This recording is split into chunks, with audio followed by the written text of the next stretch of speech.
Dan, are we good? Yeah. Want a chicken question? Smart. All right, everybody. Welcome to the August meeting of the Big Hole Watershed Committee. Thanks everybody for coming online and here in person. I guess we'll start as we normally do. We'll just do a quick round of introductions so we all know who's here. And I think we can even do online folks as well. Oh wow, there's a big group online. Maybe I'll skip that because we've got you registered. We know you're there. And I'll pass this mic around so you all know who's here in the room. So I'm Pedro Marquez. I'm the Executive Director of the Big Hole Watershed Committee. I'm Tana Nolf. I'm the Associate Director of the Big Hole Watershed Committee. Hello, Ben Lepore, Programs Manager for the Big Hole Watershed Committee. Andy Smith, Rancher, Glenn. Roy Morris, George Graham, Troutman Limited View. Matt Norbert, DNRC. Clayton Marlow, Montana Ag Experiment Station. His sidekick. Bill Stone's a rancher, wise herber. Mark Cambridge, lost soul that finally found his way back out of the wilderness. All right, good to have you. Diana Morris, rancher, Beagley. Tom Jackson, County Commissioner, also ready. Jared Payne, Fish, Wildlife, and Parks. Lance Trevish, landowner. Paul and Sandy Clary, landowners in Glen. Chris Marchand, Anaconda Sportsman. Tom Bowler, Butte. Willard Beard. Great, thanks everybody. We got one guy in the back. Dave Stones, Interested Sportsman. Thanks very much. All right, let's get, we'll get started then with our Precip and Snowpack stream flow report. Matt Nordberg. And as soon as he can get the screen share, he can take them down. Yeah, it's enabled. Thank that.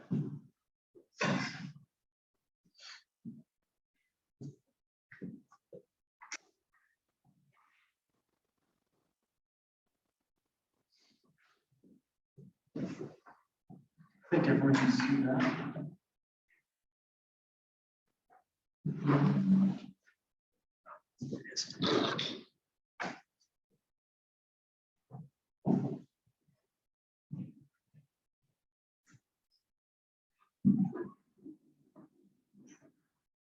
All right, so I'm going to start off with kind of the normal stream flow report.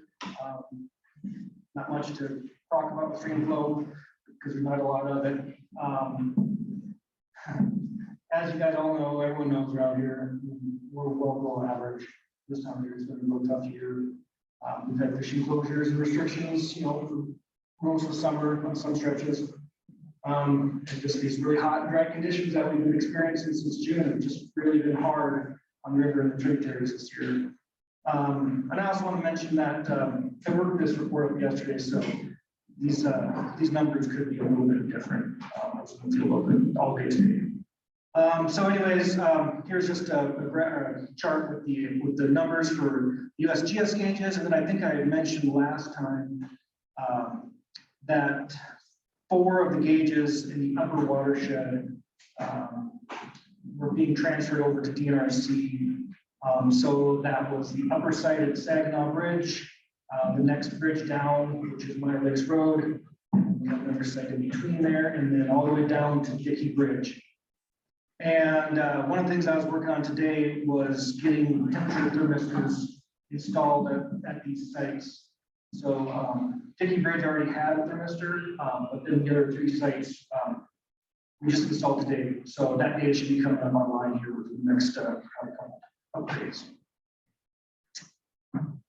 Okay, so Precip, like I said, everyone knows that it's been a hot, dry summer so far. We've experienced some really low flows. Pastures are burning up, we've had fires all over the place. It's kind of like Armageddon a little bit. And I just kind of wanted to put some numbers, and I think you guys probably all understand this and know this already, but these are just numbers that I pulled off from the National Integrated Drought Information System. There's a website called drought.gov. And really, I wish I could have focused on the big hole itself, but these numbers are coming from counties. So look at like Beaverhead County, Silver Bow County, things like that. Deer Lodge is basically the same as these. So if you look overall for the water year, Beaverhead County is experiencing the 7th driest year to date, and that's out of 127 years. And Silver Bow is experiencing the 3rd driest year to date. So nothing new, you guys. We all know it's been really dry. What's really interesting to me is if you look at the last couple of months, the month of June was the 2nd driest for Beaverhead County, and Silver Bow County was the 3rd driest for June. July was a little better, not much, but Beaverhead County received 0.95 inches of precip. That's that's kind of an average over the county, and it came in at 48th driest July. Silver Bow didn't fare as well. It was the 25th driest July record. And a couple of these months with below average snowpack that we had, and well, you guys know this scenario. We haven't even started to talk about the temperatures yet, because that's really the killer, I think, in the season so far as with the temperatures. On a side note, positive note, we have had this nice storm come in. The forecast is for cooler and some rainier storms blow through. So let's try to be optimistic and hope for the best and get some moisture back into this this watershed. Oops. Okay, so precipitation year to date in the big hole, we're running at about 85% of average right now. And I think down here to show the chart. So that bump that you see was from earlier this weekend. So we did get a little bit of bump up, brought us up to the 15th percentile for this time of year, which was way better than running at minimum levels we're running at. And so prior to these couple storms we've had lately, we were running that minimum territory. And so for reference wise, if you look at, and it's probably hard to see on that, the bottom red line, very bottom red line is 1994. The purple line is 1987, and then that green line just above it is 1988. So we're tracking pretty close to those years, pretty bleak water years. But like I said, let's be honest, get some moisture going through and keep these temperatures down a little bit. So that's the next thing. So the average temperature for Beaverhead and Silver Bow counties in June were the warmest on record. Beaverhead County was 9.5 degrees Fahrenheit warmer than the average, and Silver Bow was 8.6 degrees warmer. And then as we go through the summer, July was basically the same thing. Beaverhead and Silver Bow counties reported the 2nd warmest July on record. Beaverhead was 6.2 degrees above average, and Silver Bow was 7.1. You guys all know, it's just been hot, dry. That's what's been going on. I haven't really showed this before because it's kind of a scary map. But right now, the big hole itself, southwestern Montana in general, with the big hole being in the middle of that, it's classified as D4, and that means exceptional drought. That's basically the furthest category you can get in this drought status, which is, again, surprise anyone that lives around here or recreates or does anything in the big hole. So a little bit of the same that I've been talking about for the last couple of months. We're going to continue to kind of be in this warmer than average and less precip than average for the next 3 months, give or take.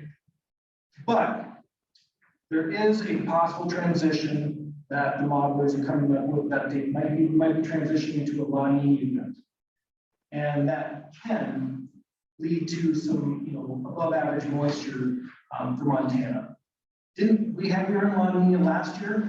It was a fairly strong La Nina, and we had one good storm, and that really stayed us on snowpack wise. So the La Nina last year didn't really pan out, but there's other factors that we have to take into account. So it's probably better than an El Nino, which is typically a very dry winter for us here in Montana. So again, moving forward, next 3 months, give or take, we might see some more of these continuing conditions. Hopefully we see actually what we see outside right now with the cooler, wetter conditions. And then as we transition into winter, we may possibly lose a lot of data. Any questions?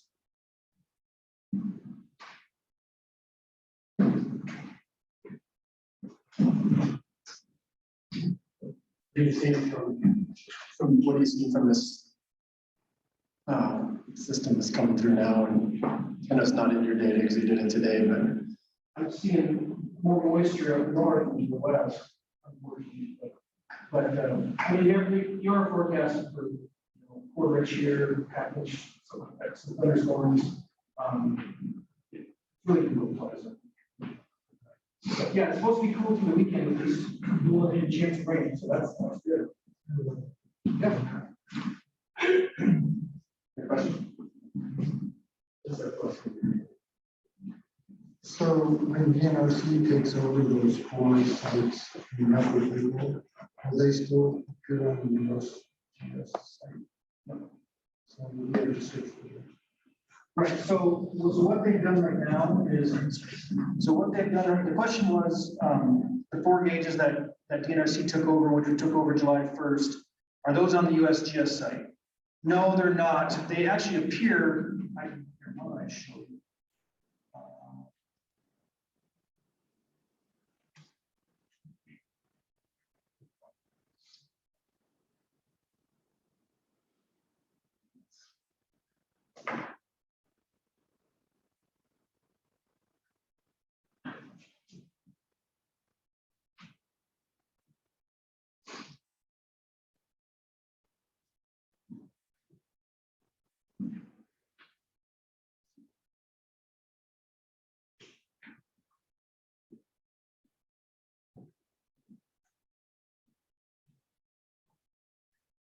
Okay, so what is happening is those sites.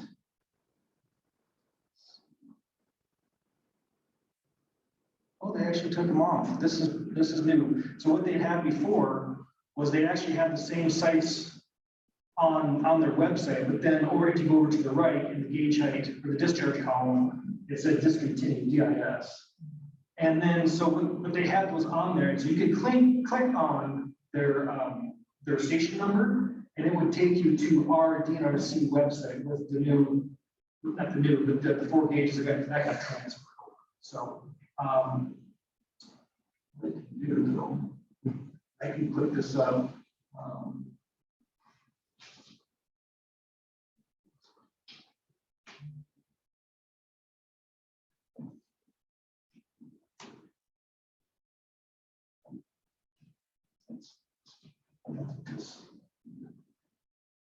What I'll do is I will email a link to that, to our DRC stage, the stage site.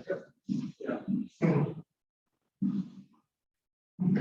Sorry for the question.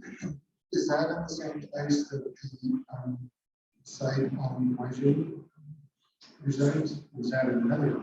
That's another. So we have one at Dickey Bridge, and then we also operate one basically at the mouth of the Watershed Bridge. I guess that's not.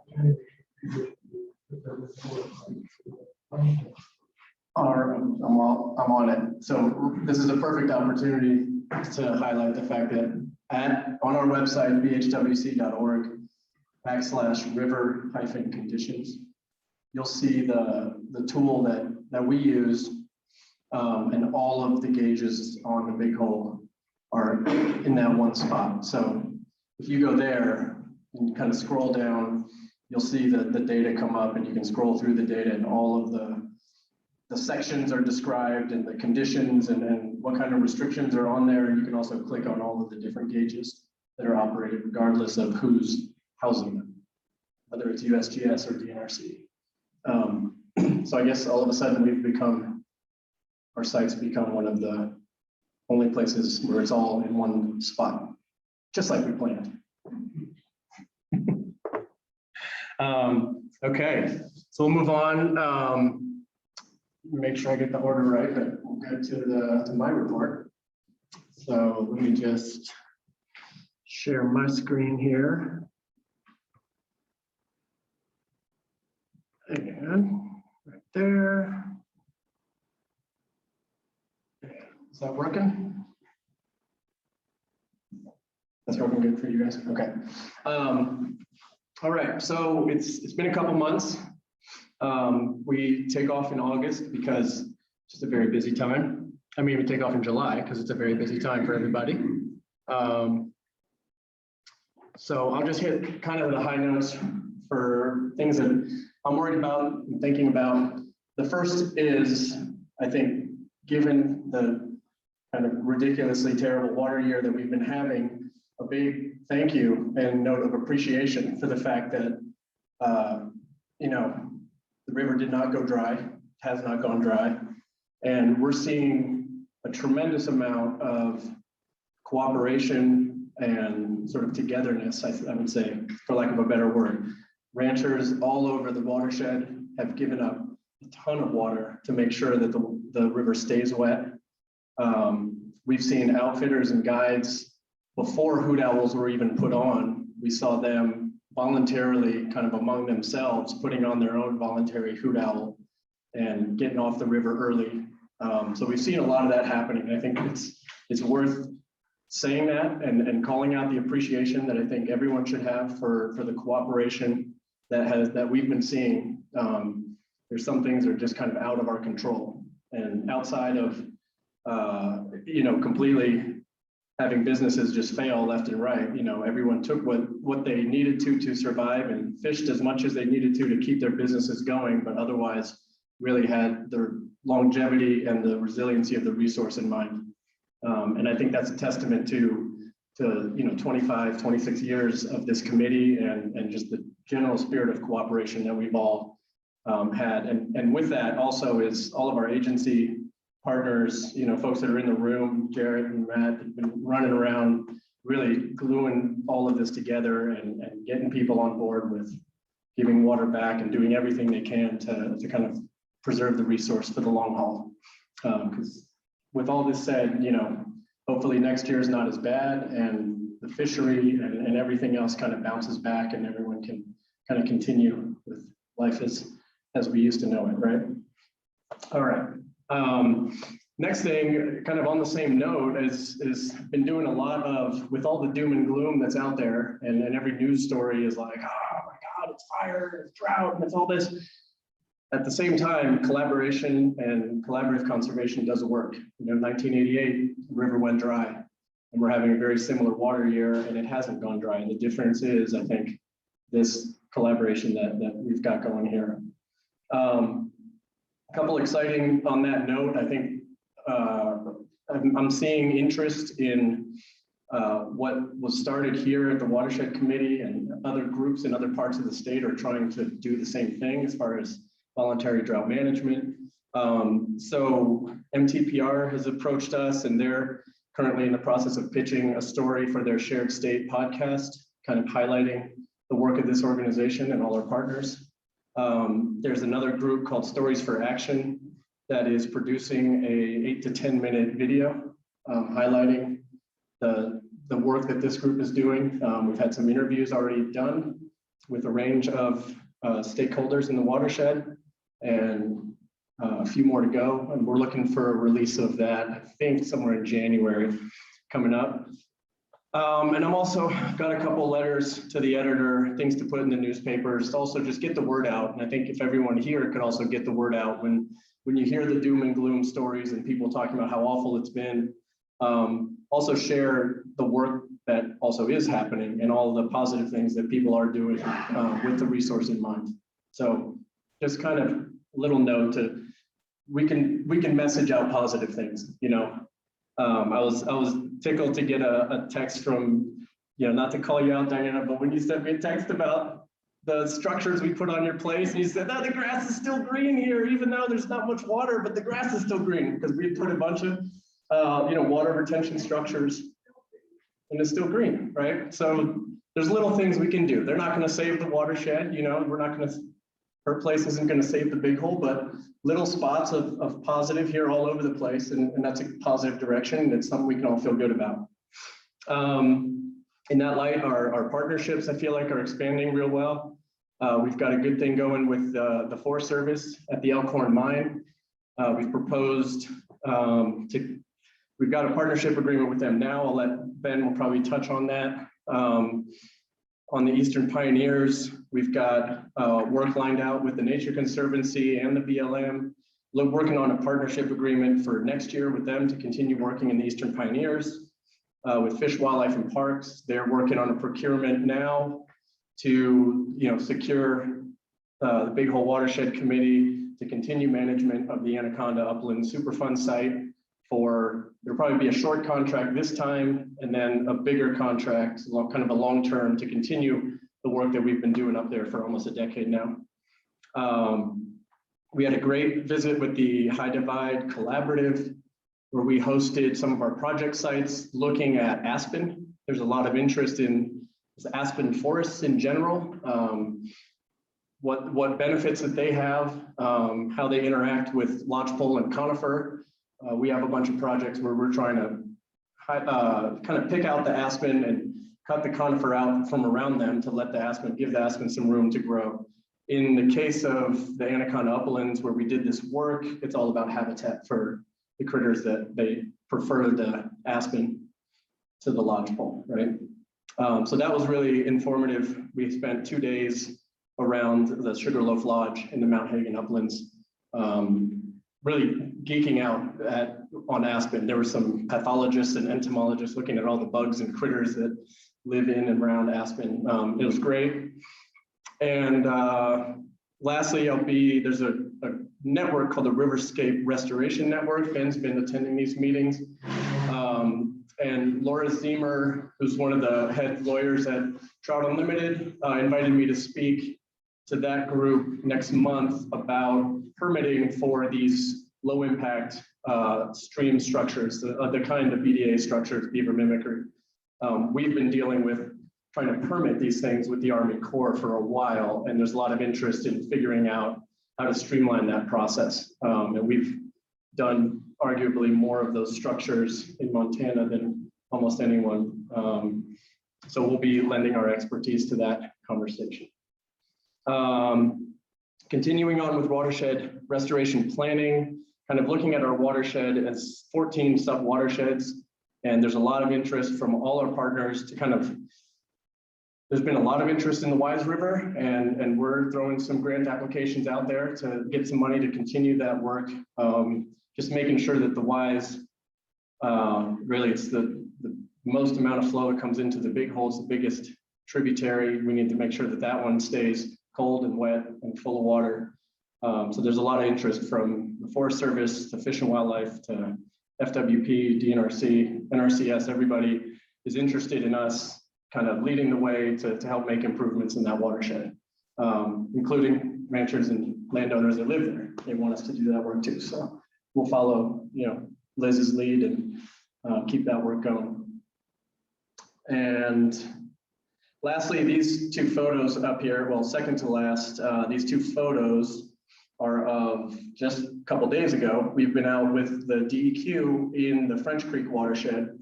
They're looking, well, with all the work that's been done in that watershed over the last, I don't know, 8 years or so, we basically pitched to them that there's that drainage is listed for sediment, too much sediment in that system. And we have documented a reduction of sediment in the thousands of tons of sediment that we've reduced, that we've taken out of that system from our restoration work. So we've approached the DEQ to go back into that drainage and start the process of potentially delisting that whole drainage. It will be, it's going to be a long haul. It hasn't been done before. On a basin wide scale. So we're kind of figuring it out as we go. Max, our Watershed Health intern, is going to be heading up that process and helping us figure out with the DEQ how to do that. And we were just out there measuring water and seeing how things were looking and working with the DEQ on that. So we're kind of excited to pioneer the process of delisting a whole basin. We'll see how long it takes and what the process is, but it's a little bit of trying to compare apples and oranges and make it all fit. So we'll just work on making a smoothie or something. And then lastly, our Big Hole River Conservation Fund. Everyone should grab a sticker out there. We are, it's happening. You'll start seeing it way more visibly by the time next fishing season comes around. This season it was a little hard to kind of launch a program when everyone's in super high stress mode. But we did put out there that we needed, $1,500 to help fund a project at the Pennington Bridge, and we got 11 donors that kicked in $1,600 and got that project paid for on our end. So I think gives me a lot of confidence that I think we can build a program where if we have a specific ask and a specific project, that people are interested in supporting that work and donating and contributing, particularly folks that visit here from afar and they love the Big Hole. They like what they see. They want to come back, and there's value in that experience. And basically, we'll be asking private businesses and shops that are receiving these people as clients to ask them to add 1% to their bill, and that money will go into a fund that will then pay for projects. And we've got a list of projects on our website already that we're looking to fund. The beauty of that is locally generated money, we can double or triple that money with federal grants. Because all the federal grants, they need a 1-to-1 match. So if I get $250,000 grant from a federal source, I've got to have $250,000 of non-federal money to get that project going. That's, those are big projects, but I think with the broader the partnership, the closer we can get to doing that kind of thing. All right, that's it for me. And this number, you should try to just remember it, 26989. You just send a text to that, text Big Hole to that number anytime. It'll pop up to our donation page, and you can pick a project and send us any extra money you got. We'll put it to work. Okay. That's for me. Yes, sir. I will bring this up now. I don't need that. It's not rumble strips, is it? I speak loud now. I know, but the post on. Everything that this group is doing is well and good. How come don't we talk about off-stream storage? We haven't talked about it since Harold Peterson worked with Myers Lakes. We've got all these agencies that get all kinds of money now after that recreational act that President Trump signed last. We just don't talk about it. This is one reason I haven't been coming to the meetings, because I've been stewing over it. 28 years ago, Tony Schulen stood on the banks down there by Nose. 3 dead fish at his feet.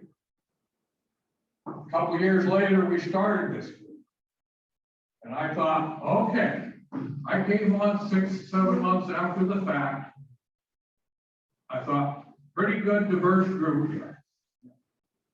And here 26 years later, we don't even have one site.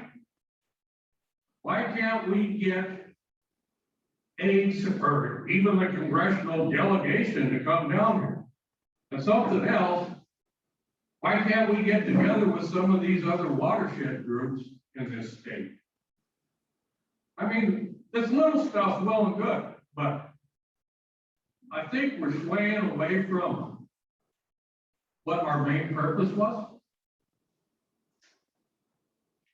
I mean, I'll have something else at the end of the meeting. But we don't talk about it no more. It's, actually at our last steering committee, we did. Well, when you were zooming it? No, just between the steering committee and I. And we talked about the fact that, it might be time to dig up some of those old reports, because we did, I think one brief response to that, why there isn't natural storage. First is we tried. I mean, I know Randy went to Washington DC and tried to shake the money tree, and there just isn't $40 million to build a dam at Pattengale. And there are other reasons. This all predates my time, but we did talk about the fact that it is time to go back into those studies, because we have, from my understanding, we have the studies done to figure out where the best places in the watershed would be. Is that right? Well, let's keep working on it. Yeah. I mean, like I say, we haven't talked nothing about it since miners left. Yeah. And my impression was it kind of petered out because we tried, we poked around, and there just wasn't anybody biting on it. But maybe a year like this, let's look for the opportunities. A year like this maybe changes people's minds about whether or not that's something that. Well, these agencies, instead of buying ground and taking it out of the tax structure, why don't they put some of this money towards that? We can definitely look in that direction again. Fish, wildlife, and parks, they get a little bit more credibility with these fish if they have a storage site. Right now, I mean, hell, we're paying taxes on irrigated ground. What do they got to say? They got the fish. No, people better start waking up and smelling the roses, and everybody better go back to their constituents and start talking. And these outfitters, some of them, I'm getting tired of their whining. They want everything for nothing. That ain't gonna happen. All right. Anybody? You're right on. You got some thumbs up? Thank you, Jim. I've been thinking about you, We missed you, learned a Mark. lot in this station the last 26 years, but. It's been quiet without you here. Appreciate it. No, I appreciate it. That's a good Well, when it point. comes to Zoom, I don't do anything that I used to eat when I was a kid. You remember the old Zoom mush?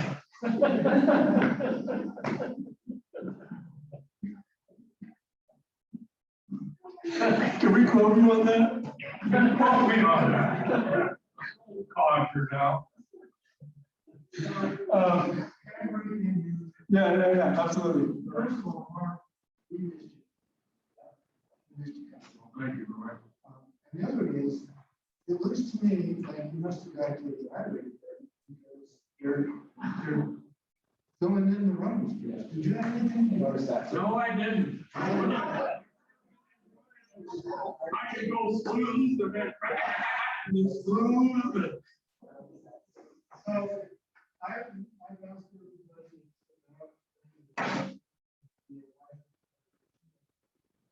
Is that intentional? No, the reason they're filling them in every winter with their snow plows, they're catching those blades in those holes, and it's tearing the pavement up quicker. And just sure we should. No, I don't have that much to wait. Dude, look at what you just did. You got swag. If that's the case, how come you throw a whole bunch of pavement? Well, no, John, I wonder, are they as deep as these old ones are deep? I don't know, they still sound the same when you cross them. I don't know. All right. Now, when we figure out the answer to that, we'll have a roll, so. There you go. I think in terms of priority here, I'm gonna put the storage up here and maybe the rumble strips somewhere down this way. Okay. Maybe in the middle. Okay. Let's go to a steering committee report. Any other? We can bring this back up at the end of the talks. You don't want to give an update? I really don't have anything to say other than Mark. You know how hard we tried on Twin Lakes to get storage up there, and every inch of the way we were fought. And maybe now we can get some more, cooperation from people. But remember, we had a hearing in Butte about that, and the biggest concern was it was going to take somebody's campus. So is that more than having water? I don't think so. Okay, But they did. They had- okay, Randy, I want to run this by you. When we had those meetings, what there was like maybe 2 or 3 watershed groups, if that, in the state. How many watershed groups do we got now? And everybody seems to be having the same problems. Yeah. I think the time is right to hit it again, but it just makes me mad that we don't talk about it, whether we have problems or not. There's a infrastructure bill that was just passed, there may be money available there to help with that. I mean, we just got to check it. And we did talk about things that we could do, so. Well, It is, it is on the forefront, but it always happens after the fact. It's just the way it is, I guess. Well, I want to go this route with all of this, and I'm don't let you think about it this month. I found out yesterday that our person there that's taking the minutes is the chairperson of the Missouri River Headwaters Coalition, and there's 11 groups involved in that, watershed groups, Dana? 9? It's a start. What I'm hoping to do, with your permission or your blessing, I'll take the lead on this. Let's bring it before a bunch of these watershed groups and see what happens. We're having a meeting in November, Mark, we're welcome to come, or, I heard you were having one in Whitehall, and I'd be glad to come, okay, great. I'll send you but that's fine. I'll be the next Harold Peterson, see what happens. All right, But it's time to rock and roll. let's do it. We've got your back. I mean, yeah, it was a tough year. I don't know if storage would have done us any good this year, because when you look at other storage facilities, it was tough. But in the same sense, we could have still put a little bit away for the late season. That's what I'm looking at. Yeah, I'm getting tired of people saying, well, why don't people turn water back? Why don't ranchers turn water? Hell, there's no water to turn back. That Upper Big Hole, I'm so impressed with them boys that, like you said, Pedro, they kept that river going. You can still see that stream at Mud Creek rolling. Not much, but it's impressive. Yeah, and we had lots of conversations. There's an incentive there for folks enrolled in the grading program. Folks that are not enrolled don't have that incentive. And there was a lot of back and forth throughout this season about how do you get folks to give back. And a lot of them did, thanks to the hard work by 2 of these gentlemen in the room. And I know that conversations are happening at higher levels where folks are looking, Trout Unlimited is looking at what does a water leasing program potentially look like, where you need that water, pay someone the amount for hay to put it back in the river. But without the incentive structure, it's hard to imagine folks making those decisions, right? Because it's their business, it's their livelihood. well, It's difficult. And anybody would gasp when they see the price of hay this year. Yeah, exactly. No, it's a tricky situation, but we're on it. And if you want to lead us in the direction of storage, we'll put our staff's energy behind what you turn up. Okay, well, I can't foresee anything's gonna happen until I go to this meeting that you're chair of, Hannah. I want that much of a lead. Got it. I think that's a start. I think let's get these watershed groups together. If we've got so much power, let's put it to great use and see what we can do. Yeah. And one of the big issues with the watershed groups is just overall capacity. It's the same issue with agencies as well, but capacity for these groups to be able to do these big asks and takes a lot of time and effort, right? So. Okay. Are we good? Can we go to wildlife? Yes, you may. Everyone feels good? Okay. Got the blessing to go. Let's share another screen here. Tana, you gonna go from there? All right.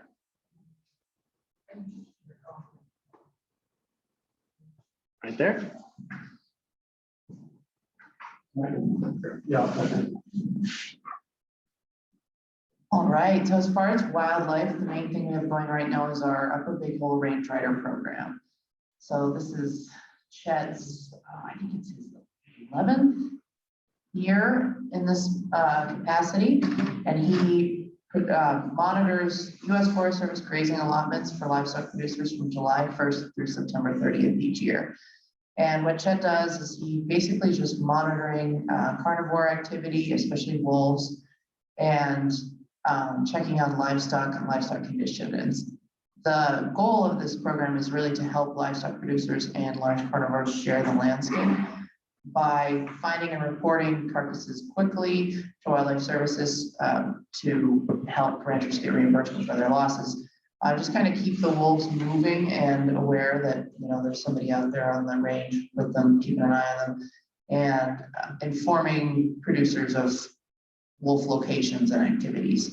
So it's a little bit difficult to evaluate effectiveness with this program because we can't really say how many losses we're preventing. But the ranchers that are involved or that are enrolled in the program have reported that they appreciate having Chet out there on the landscape, and that he adds value to their programs. So this year, funding for the program is provided by NRCS through the Conservation Innovation Grant. And then I put a question after Livestock Loss Board because they usually fund us, but their funding doesn't come in until later in the year. Okay, go to the, oh, and those pictures are kind of hard to see, but the first one is a wolf track, and then the second one is a wolf pup. So I should have zoomed that one in, but we haven't seen a fair number of wolves on the game cameras, and Chet's been seeing quite a few wolf tracks, even though it's been pretty tough for him to track this year with how dry everything has been. So this is Chet right down here in the corner, crawling into a wolf den, which is above and beyond the duties of his position. But he is he wants to know what the wolves are doing. So exactly. So Chet has actually located 2 dens this year. The top one there on the right is what he calls the north den, and then the one on the bottom is the south den. And he's been monitoring them pretty closely. And this year, in addition to following wolves around and keeping an eye on cattle, he's been pretty helpful to the producers. So he's notified producers of some open gates, livestock that have got out and are not where they're supposed to be, and just let them know where wolves are. And yeah, he's been pretty busy out there this year. Does he get hazard pay? Well, no. But he chooses his hazards. Yeah, he does. And so just some other observations this year. Chet hasn't been seeing very many black bears or signs of black bears, but it's been so dry again that it's been difficult for him to find any kinds of tracks. And he has been seeing, it's kind of hard to tell in that picture, but he's been seeing an abundance of grasshoppers. So that bottom left picture just shows tons and tons of grasshoppers. I'm sure all of you ranchers are already well aware of that. And then just some fun photos in the top right. There's a little fox, and then one of the bears that we actually did get a photograph here in the bottom right.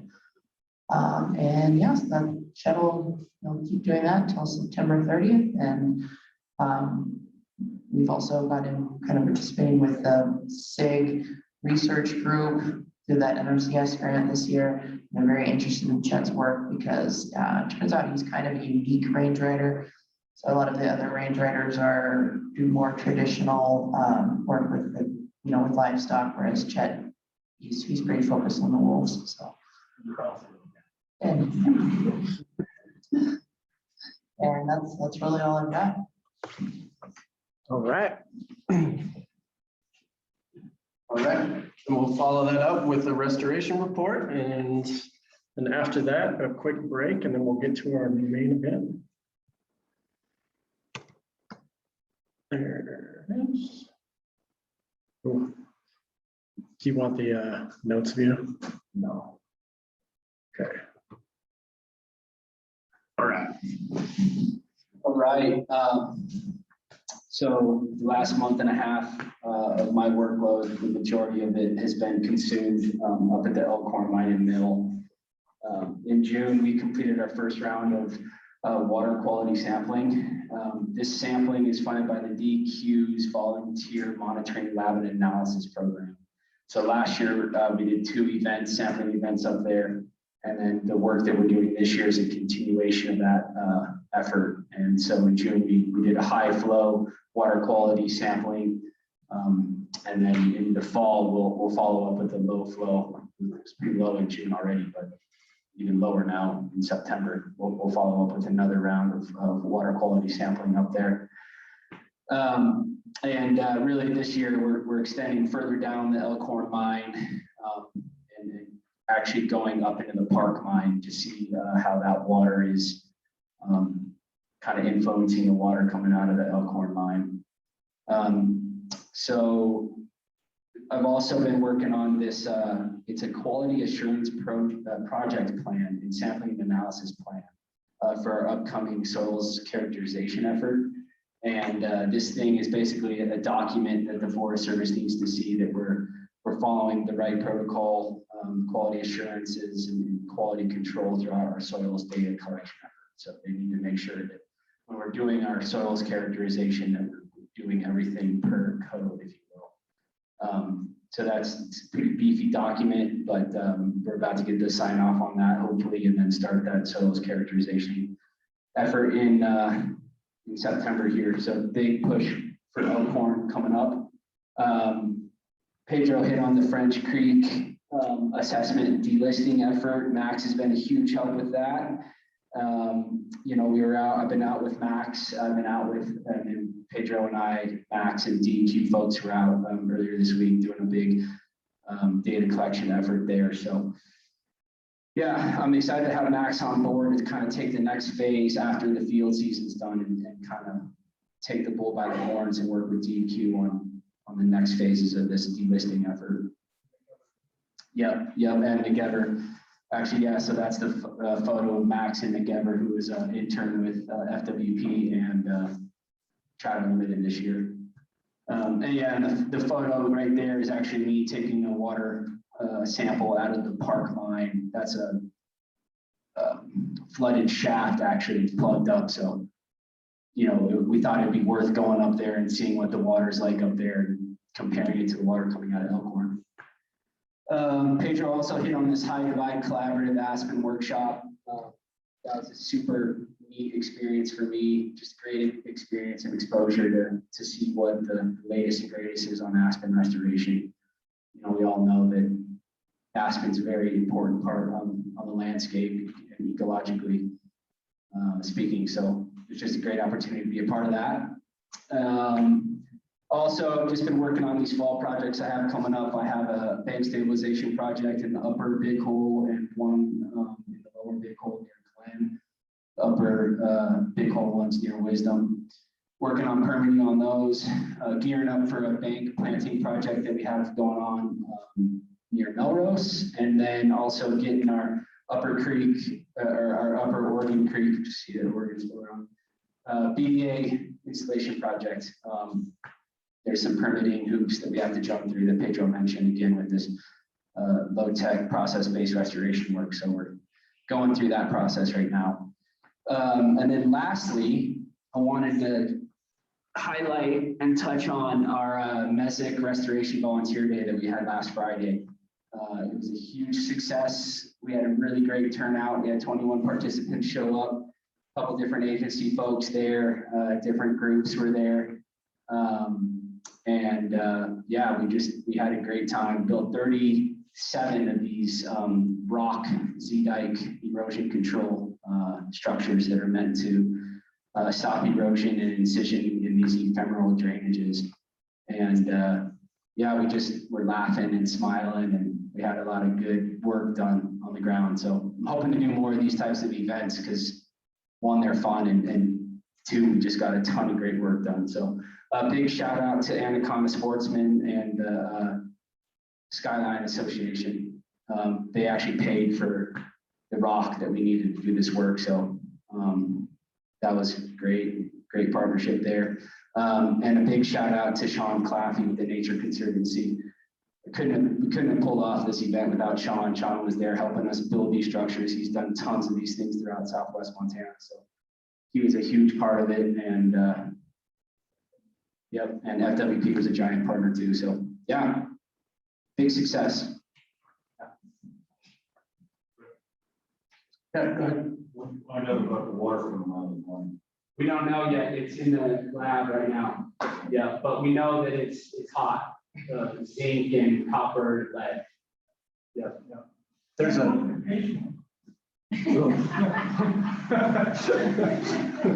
No, that there's no fish downstream of the line. yeah. So there, we did, last year we got a characterization study contracted where we followed all the seeps coming out of the old waste rock pile, coming out of the adit, and found kind of where everything's coming into the creek. So we've got a consultant that's getting a handle on how much hot stuff is coming out of each area along the mine.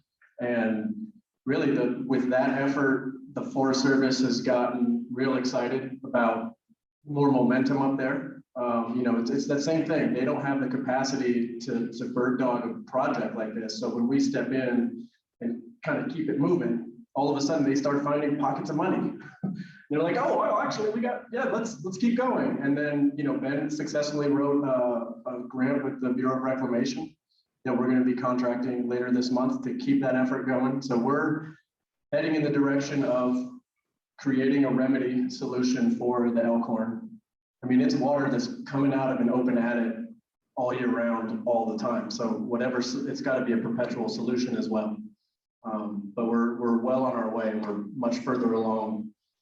The forest kind of stopped about 15 years ago up there, just for lack of capacity. So now we're kind of picked the ball back up again. And once you kind of start the momentum, it keeps going. So look forward to keep you posted and see how, if you want to get the county involved in any way. Let's talk about it. Yeah, you got all of it, you know. Yeah, I can imagine. It's kind of like everybody. That's where we come in. We fill all those spaces. Yeah. Yeah. All right. You know, I'll open it up. Sort of scared to open it up, but let's open it up for any new business. Keeping in mind that we've got a wonderful presenter here who I had the pleasure of meeting this afternoon. But if there's any new topics or anything that has not been brought up that folks would like to address, this would be the time to do it. Here we go. Oh, okay. This one, I don't know if we can do anything about, but I hate these things. I bet they can hear me. I bet they probably got earplugs in. But anyhow, I don't know how everybody else feels, but this deal of smelling smoke every summer, it's getting old, people.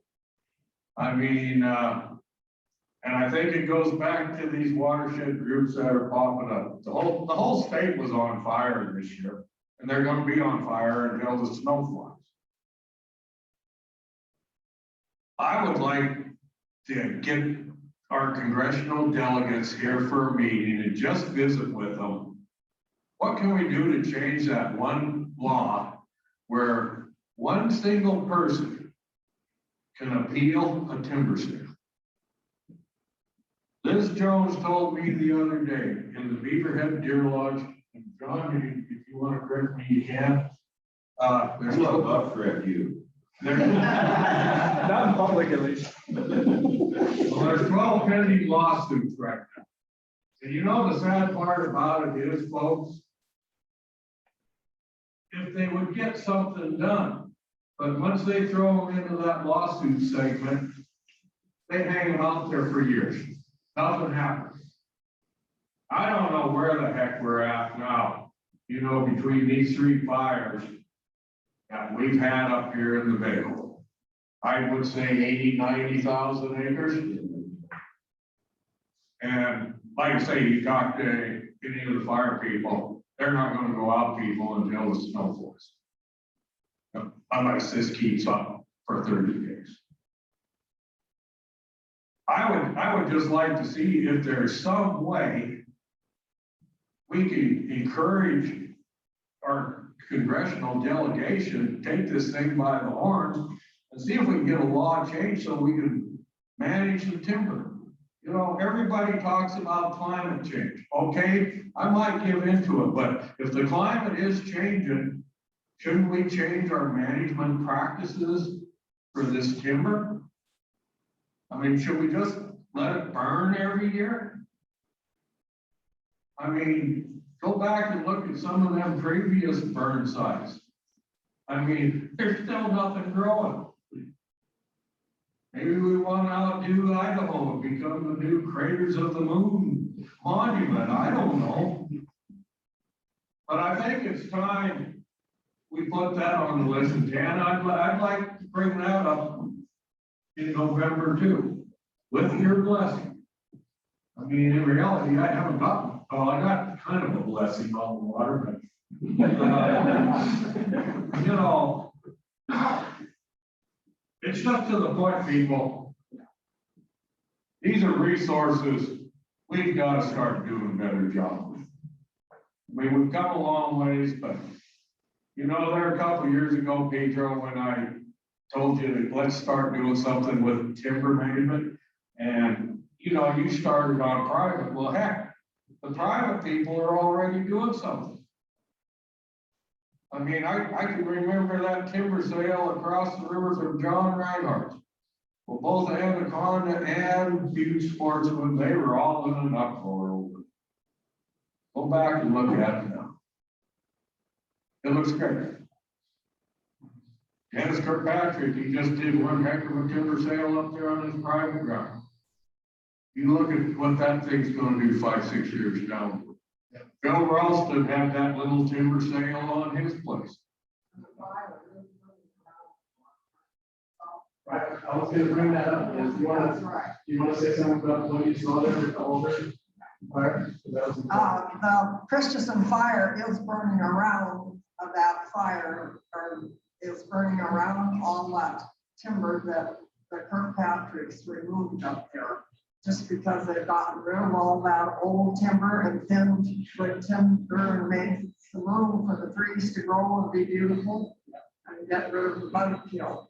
And so even when we had this other fire in 2007 up in the Pattengale area and that and on Music Broad and some of those areas, when we toured that, Dennis Haydick had a tour of that, and as soon as that hit the Music Broad, where they had thinned and that timber and had a timber sale there, and the timber sale was 2 or 3 years before the fire literally stopped. It was a big square thing, and it burnt up the sides and up to the front. As soon as it hit that tree and those nice trees that were thin, the fire stopped. And so it's very, very important that we get some of this timber back. And the biggest thing, Mark, I think, is we need to try to get away from this loss of active justice, because that's how these environmentalists are making their money off of our tax dollars to pay their CEOs millions of dollars every year. And it's because of that one law, and it was created in the Congress, and it has to be done in if we can get it done. Just one other thing. It's kind of like ranching. The loggers, we all had to relearn how to do things in the last 40 years. And yeah, we don't need a long Tom 2,000 acre clear cut. Found out that don't work. Trees don't grow back, but I think there are ways out there we can do stuff. You know, I look at Washington and Oregon. You know, they pretty much stopped logging there because of the spotted owl. Well, what does the spotted owl get to look forward to there now? But the last 2 years of what they've had. You know, I think it's time to wake up. I think we got the proper time to do this. I think we should try. I've been getting a little bit more listening in on the Beaverhead Deer Life Working Group. It is a group that's supposed to be kind of keeping tabs on the forest and their activities and all of that. It's a place to at least stay plugged into what's going on. But yeah, you're absolutely right. There needs to be more active management. And it's a lot of systems need to line up to get something going. The haul distances are too far, but anyway, we have fantastic expert in all of this stuff who can give us some good information here in about 10 minutes. If y'all are ready for a little break, we'll just take a break. We actually have real food. It's like good for you for the first time ever. Thank you, Tana. Smart move. Coffee. Black Coffee Roasters gave us coffee. They're going to give us coffee every month. Black Coffee from Missoula, so just had to plug them and say thank you. And so let's take a quick 10-minute break, and then we'll come back with Dr. Marlow to talk about trees, and fire, and water.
Okay, so let's keep that in mind,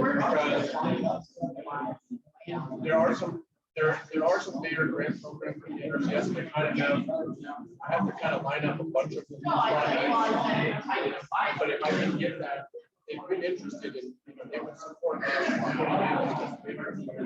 Yeah, for all the sessions. There's no EPA now, which is $7 million. Or any the water.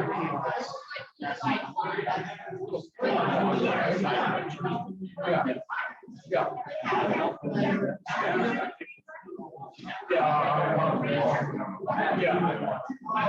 Right. If I can find the right source.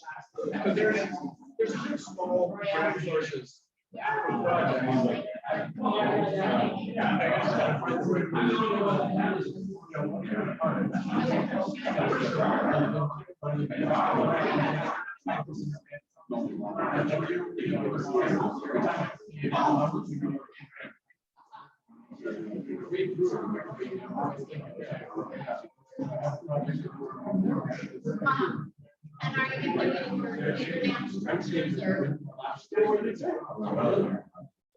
are you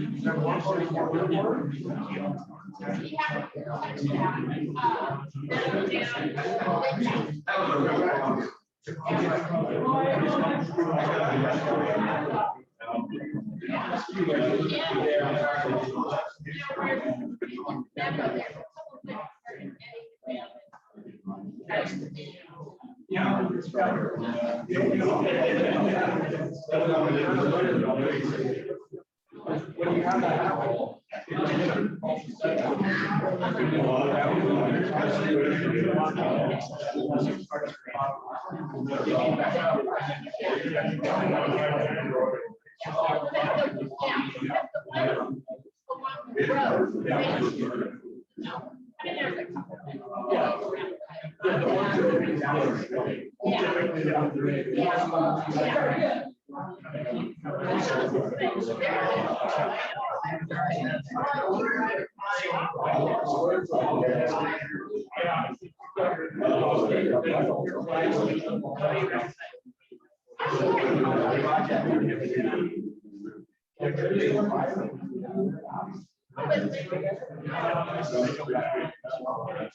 Oh, we can do it all, so that's what we're.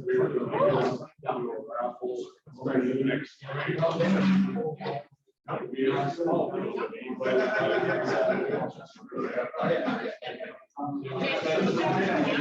are just.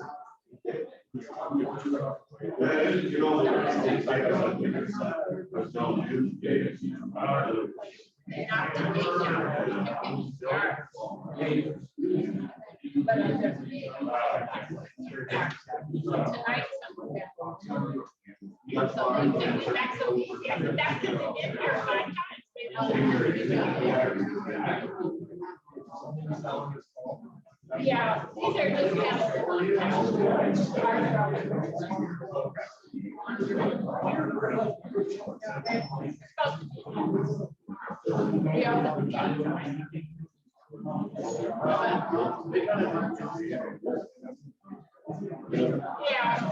because.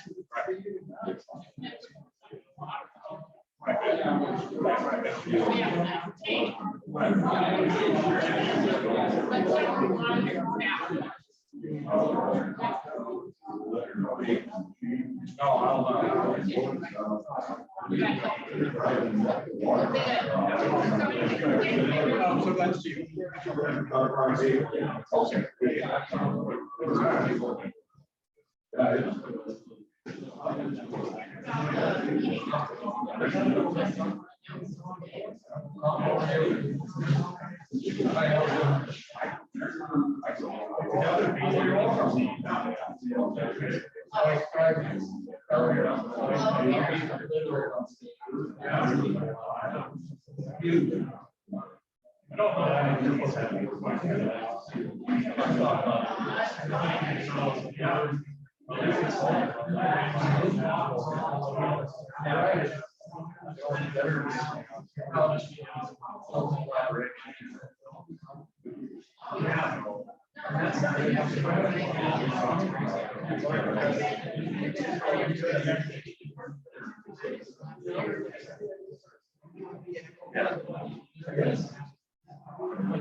Where did they work? What's those private?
You know, it's important to the state's got more people.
What they're doing for you.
Yeah. All right.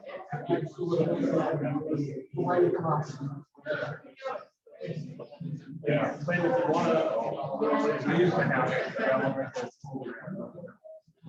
All right, folks, I always hate to break up the conversations because they're always kind of why we're here.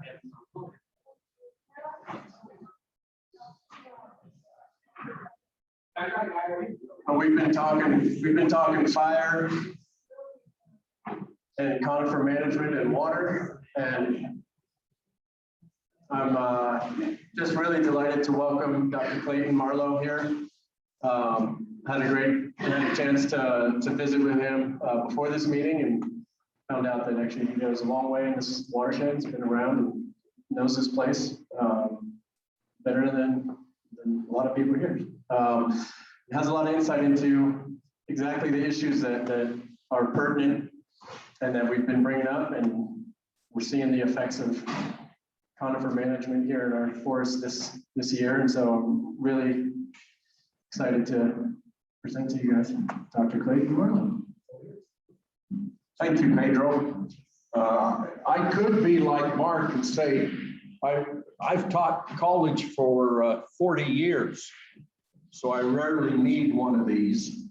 But it's for the Zoom people, what Pedro keeps reminding me. I really appreciate the opportunity to come over and visit with you. This is what my work and my effort has been about. In fact, to be very candid, you're paying me to be here through your taxes. Since I work for the Ag Experiment Station, I ought to be here to provide this information. And the challenge is, Right. that one right there. Yeah. Okay. The challenge with this is that I'm trying to roll 2 semester-long classes into 40 minutes. Okay.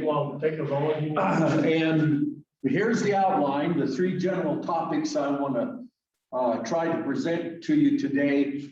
The fact that I appreciated Mark's comments about offsite storage, because I'm going to suggest to you that you already have offsite storage. You already have offsite storage in the ecological state and stream flow or I shouldn't say stream flow, the ecological state and condition in your uplands. Oh, I'm gonna put your, forgot about the Zoom people. Sorry, Zoom people. that's okay. And then I'm going to talk a little bit about what disrupts that water storage, that water conservation. And finally, some of our research that we've tried to do to bring the water back out of the watershed. But like I said, one of my biggest challenges is this is a semester-long 2-course topic. So I hope this isn't overkill. Okay, and trying to get all the information out. And with that, at any time, stand up, say, man, this is going over my head. I'm trying to catch it, ask questions. If you're going to throw things, I prefer you throw money, but stop me and say, what do you mean? Please explain this. And the really hard questions are going to be answered by Jim Hagenbarth. Okay. So the first thing I wanted to talk about is to really point out, I'm sure most of you already understand this, but really point out there is a real and constant link between what's going on in the upper part of the basins, the side hills, the uplands, the rangelands, the forest, whatever you want to call it, and stream flow and riparian condition. Those two are tightly linked. Our problem is that for too long, we've all been taught, and we all have the paradigm of the beautiful balance of nature. The scales are set even. And if those scales, if stream flow or forest should change, it's off kilter, we've got to stop, we've got to bring something back into play.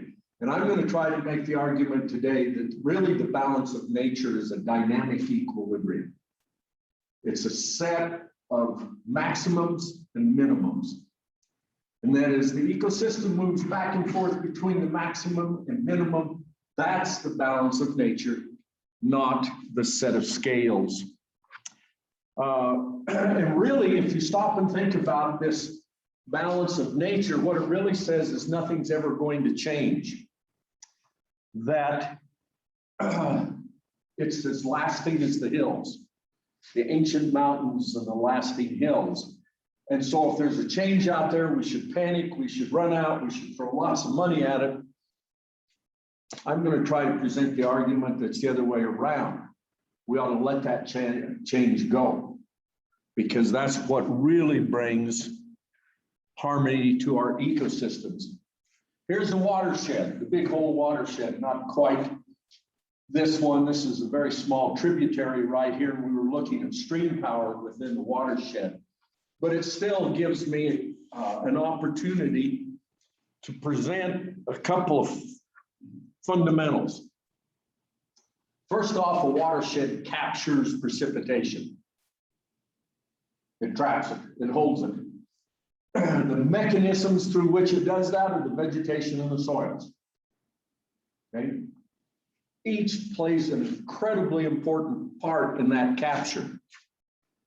The second thing a watershed does then is it stores that water. It captures it and holds it. Now, the storage is going to be dictated by the soils and geomorphology. So some basins are going to store more water than other basins, but they all store an amount of water based on that geomorphology and the soils. And thirdly, and this is what we're all interested in when it comes right down to it, is they release water. That water comes out of the watershed. And this last one is what really started me in all of this, and that's the riparian function, the health and sustainability of the riparian areas. And I can tell you that Jim and I were both thinner, and Jim's hair was dark and mine, and I actually had hair when we started the whole riparian issue on the Beaverhead and the Upper Ruby. And I will admit that I jumped into it like everybody else, and we ran out to the stream bank and we looked at hoof prints of a stream bank and the height of vegetation. And what I've learned in the years since is that that's the third leg of this three-legged stool. What we really needed to be looking at was capture and storage long before we looked at the release. Because in the sustainability of our riparian areas, we really came down to a doggone interesting challenge. In these surface fed systems, this of course is the beautiful Powder River down in Wyoming.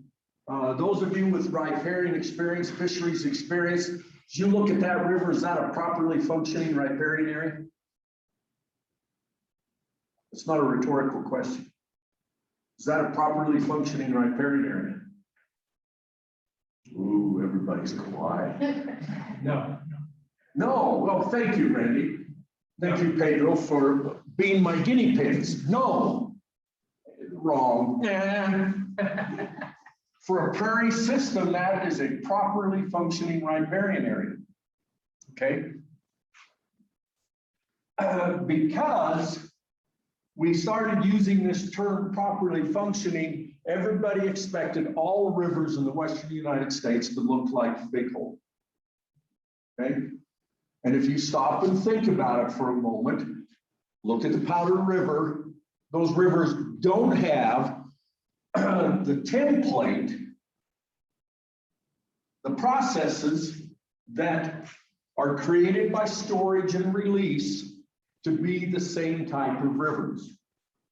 Okay, the Big Hole watershed captures and releases water differently than the Powder River watershed. Any of you ever been to Casper, Wyoming? Okay, that beautiful exotic place. Casper, I say that because I grew up over the hill. Okay, Casper, Wyoming is the headwaters of the Powder River. So you know what that country looks like. So that's the template that's been set. So within that template, we have this dynamic equilibrium, a give and a take, a pull and tug that maintains that system. Now down here in the bottom, I've got spring-fed creeks. And we're going to kind of tuck the spring creeks over to the side for a moment, because they really are a different cat. And I'm going on talking about dynamic equilibriums and riparian processes and function. And those of you who have spring creeks can go, this guy's full of it. None of that applies. And you're right if you're dealing with a spring creek. And we'll look at those in a moment. Oop, I went the wrong way. Pedro did tell me there was a reverse. No. So in our big systems, whether it's the Powder River or the Big Hole, the easiest thing to look at is what is the driving process of riparian function, riparian health. It's the flood. Okay, it is the release of that stored water from the watershed. And so I listed some things in there that really go together with flooding that create the systems we're dealing with. When does a runoff begin? When do we hit peak runoff? Okay, under the climate change scenario, and you're probably seeing it now, we're probably looking at peak runoff now occurring in April and May instead of June. Okay, begins to change the whole process. What is the stage or volume of the runoff? And how long does that runoff period last? Is it flashing like they have in Arizona? Or does it last a long time? Does it take a long time to move that stored water down the channel? This is one of the things that just, I'm so simple-minded, I guess I should quit. There, I remember, Pedro. The channel cross-section. the width of the channel. To me, just an incredible bit of nature. That cross section, if this dynamic equilibrium is in place, that cross section is exactly the area necessary to transport the 2-year flood through that system. Bank full. And that system will evolve and build a channel for itself to take the 2-year flood event. Now, the 2-year flood event, and I wish our hydrologist Matt could have stayed, is the one that occurs most frequently. It's not the flood that occurs every 2 years, but it's the one that occurs most frequently. And that's what that channel evolved to fill. And Luna Leopold was the first one that really calculated that out. And he looked at rivers in the Midwest, he looked at rivers in Alaska, he looked at rivers in Washington, in California, and Wyoming, and Montana, and he said he found the same thing again and again. That cross section is defined by the 2-year flood event, which is defined by what now? The release, what's it defined by? The captured storage, okay, of your watershed. So if we're working with fisheries and I want to change the channel cross section to get better trout habitat, do I run out and look at hoof prints on the bank? Or do I go up in the watershed and look at my capture, my storage? Because those are the ones that are dictating the flood event that in turn dictates, I'm sorry, I gotta remember the cross section. Now, here's a place I'll bring the spring creeks back in. They're continuously flowing. They have very little annual change, seasonal change in their flows. So they're being driven by the groundwater recharge and discharge patterns more than flooding. No questions? I'm overkilling. So here's where I try to put it all together and what I'm trying to talk about today. Up here in the watershed, ignore trout grayling habitat right here for a moment. Okay. All of these factors are going on that affect what? Here's our key word right there.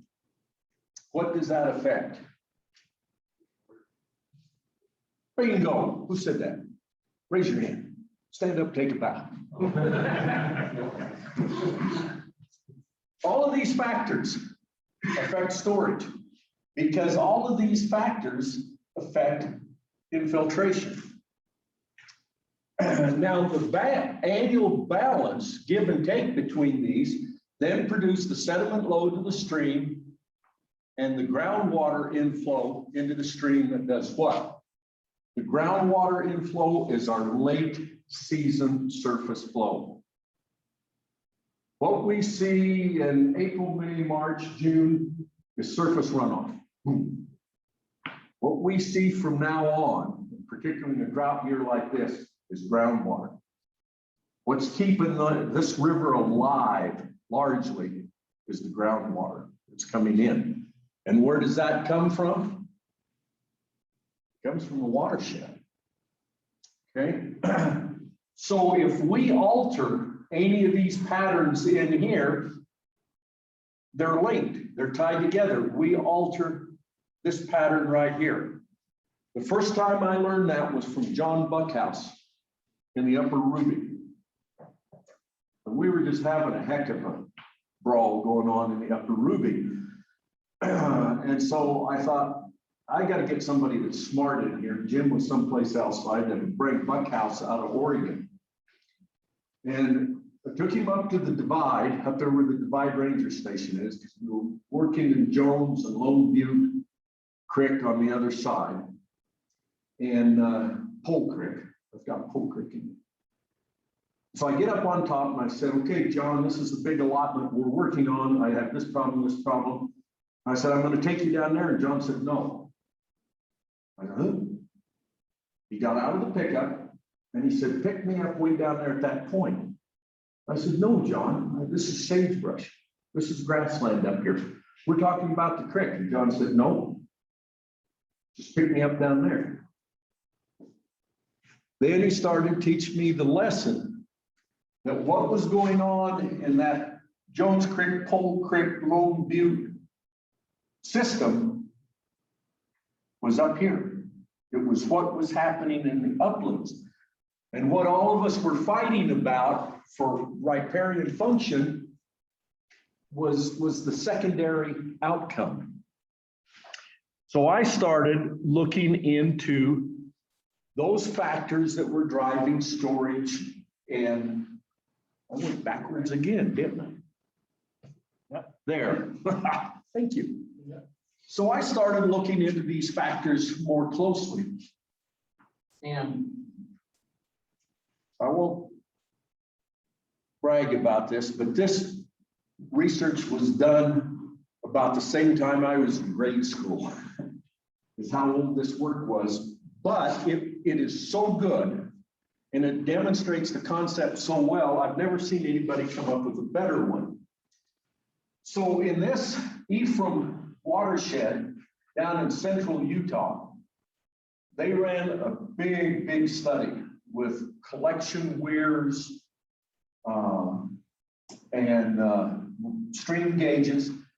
And they had one sub-basin that had 60 to 70%. Don't worry about the good, fair, and poor ecological condition. Look down here at ground cover. 60 to 75% of the ground was covered with plants and litter. In that watershed, under a 2.44 inch rainstorm event. I don't know about you, but I grew up in southeastern Wyoming. I still can't get my head under around a 2.4 inch per hour rainstorm. You can't stand up in that. Okay, that is a tremendously heavy amount of rain. In that rainstorm, they lost 2% of the rainfall. 2% of that rainfall that came out of the drainage. And with it, 0.05 tons of sediment. Just across the ridge, another watershed had only 37% ground cover. They lost 14% of the rainfall and a half a ton of sediment. You begin to, which one of those two is storing more water? That first one. Then we get into the bed ground watershed. This was a big sheep range. This was the drainage that they bedded the sheep bands in. 10% ground cover. They lost 73% of the rainfall, 5.5 tons per acre of soil. When you say lost, does that mean it's immediately in the rivers? Right, gone. Yeah, and excellent question. See, Pedro asked a good question. It's helpful. This was what they measured when I say lost. That's what was coming out of the watershed. Yeah. That was runoff. Surface water, stream. Right, it was surface water, and hence the correlation with the amount of sediment that was being moved out of the system. Okay. Groundwater storage, no groundwater storage. Okay. Prolonged stream flow late in the year, dry channels like near. And the driver was the amount of forage left on the landscape. See if I can get the right button. The other thing we begin to look at, I notice you're going to do a planning down here at Melrose next month, right? What are you planning? Native willows. Okay, why do you have to plant them? Because there's no vegetation. Okay. Okay.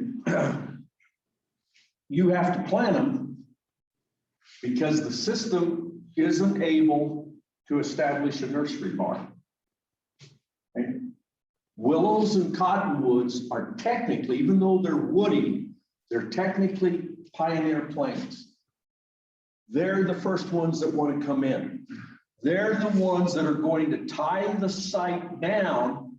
So in time, the other willows, other species of willows and grasses can now occupy this site. What creates that gravel bar? Flooding, flood events. And I asked Jared this question a little while ago, and he said, nope, got to handle it. We work so hard on range condition and forest condition to stop erosion.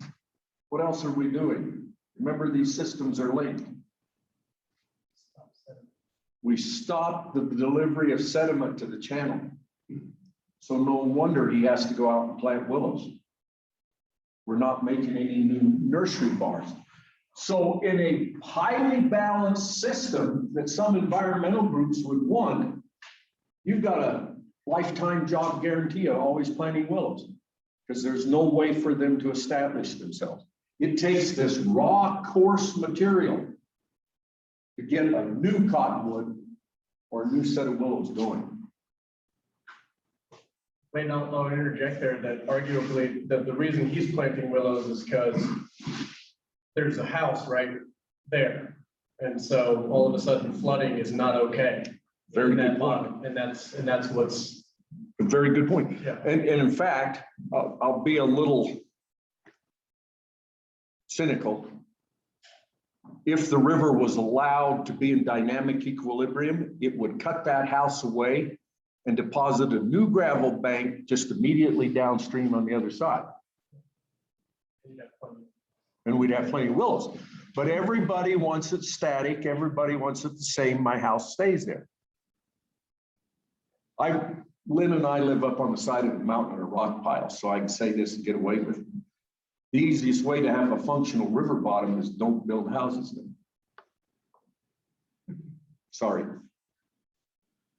Our springs and spring creeks. I put this one in here, Jim. I'm glad you're here because you'll like this. Where do springs and spring creeks originate? Where do they come from? Well, it's that capture. This is Saltillo Creek, north of Rawlins, Wyoming, in the Seminole Mountains. You'll notice the surrounding uplands are sagebrush. That's a perennial flow stream. And beautiful, clear water. I'm not very tall, but it's almost up to my knee deep. And it's about 24 inches wide. Okay, it heads out of a big sandstone escarpment just off picture. They have this, just as an aside that way, they winter 2,000 cows in that area. But you notice the key word, they winter them in there. Okay, and because of that, they're able to capture and hold snow and keep that spring creek running. But I gave a talk like this one time, and my good friend Mark Peterson with the ARS in Miles City said, you watershed prairie fairies have to quit doing that. You don't know the impact you're having on water quality in these springs. And I said, what? He said, yeah, in the Miles City area, they went out and looked at sulfides in the creeks or in the stockwater wells where they were pumping water for livestock. In an average year, they had precipitation year, there's about 221 parts per million of sulfur. You could smell it, you could kind of taste it, but you could get by.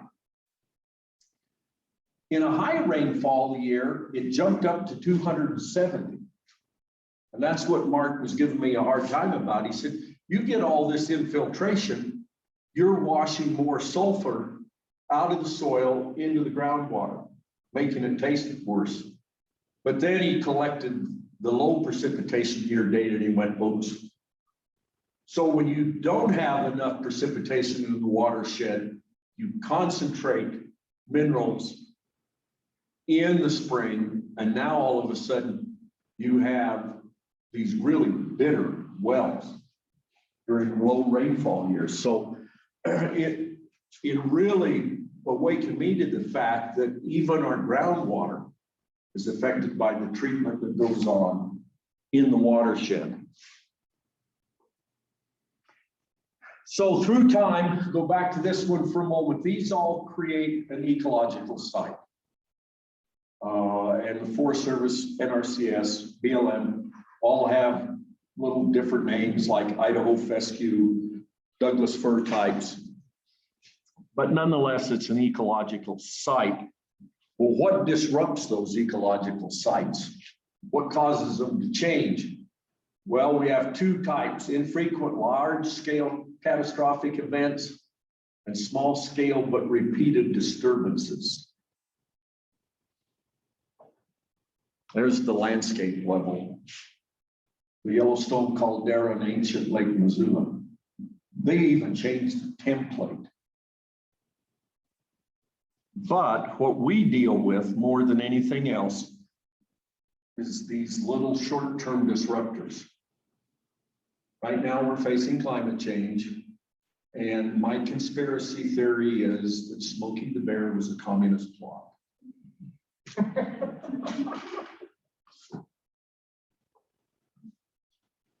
And what we're learning, unfortunately, is the climate change is going to exaggerate the disruptions that we now face because of Smokey the Bear and environmentalism. This is Calgary 8 years ago. That's Stampede Park. This was Ashland before it burned this time. Old Ashland burns about every 10 years. By listening to Smokey, what we've really done, folks, is we've disrupted the age class and structure of our conifers. I'm finally getting the conifer encroachment, but I wanted you to understand the rest of it. Here's Charcoal Gulch. Just literally right over here, across the highway. This is the number of trees that are filling in, okay? So my timeline down here is the 1950s and 1960s, Smokey the Bear. Look at our trend over time. We went in and aged those trees. Here's the divide site, which is further up the river before you break out of the canyon. It was more uniform. Smokey didn't get to it, but we can still see more trees being added. But if we get over here in this Norris area, look at the limber pine and juniper. Those trees are all 40 and 50 years old. If we get down by Norris, 40 and 50 years old.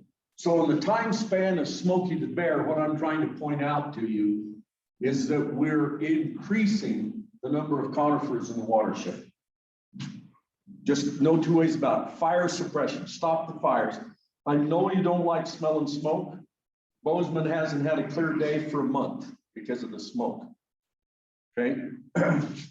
But it's only going to get worse because we're literally in our land management producing more fuel for fires.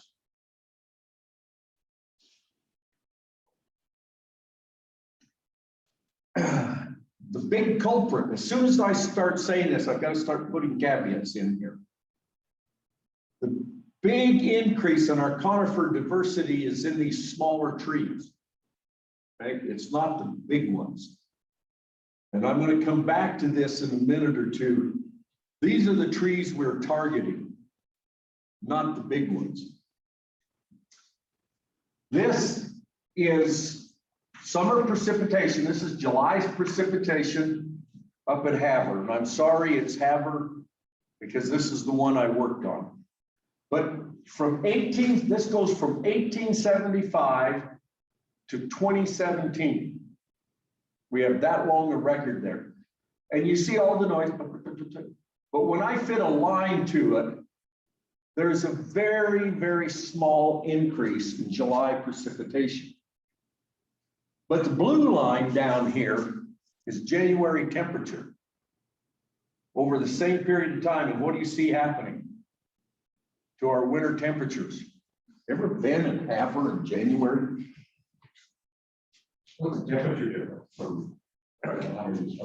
Okay, over that 100 and some years, the first year that, I just went brain dead. Who was the cavalry officer that built the fort at Havre? Pershing. The first year Pershing was there, the temperature was average 28 degrees. By 2017, it was now 31 degrees. So it had gone up consistently three degrees in that 100-year period. And most of us say, oh, big deal, 3 degrees. But keep in mind, 28 degrees to 32 degrees, okay? So what it's really saying is that by 2017, it wasn't freezing during the day in Havre. This is the take-home message tonight. In the face of climate change, as our winters get warmer, the conifers are going to continue to transpire and photosynthesize. So they're going to continue to pull water out of the ground. How much water? These are real measurements. Okay, the number of trees, this tall, and this tall. This is the measured amount of water pulled out of the ground by a tree of that size class. And these are real measurements. These are not modeled. These measurements were made by a forestry student at that other school further west. So I mean, these are real valid measures. If you're irrigating cubic feet per day, these are real measures too. Now you notice this is really a funny number, 0.02 acres. Okay, that's about 200 square feet. Why? Why did you use that size, Clayton? Because my graduate students would all quit on me if I made them count trees in any bigger plot. But also it keeps the number small enough that I can put it on a slide. Water use. Look how much water is being pulled out of the ground every day by these conifers.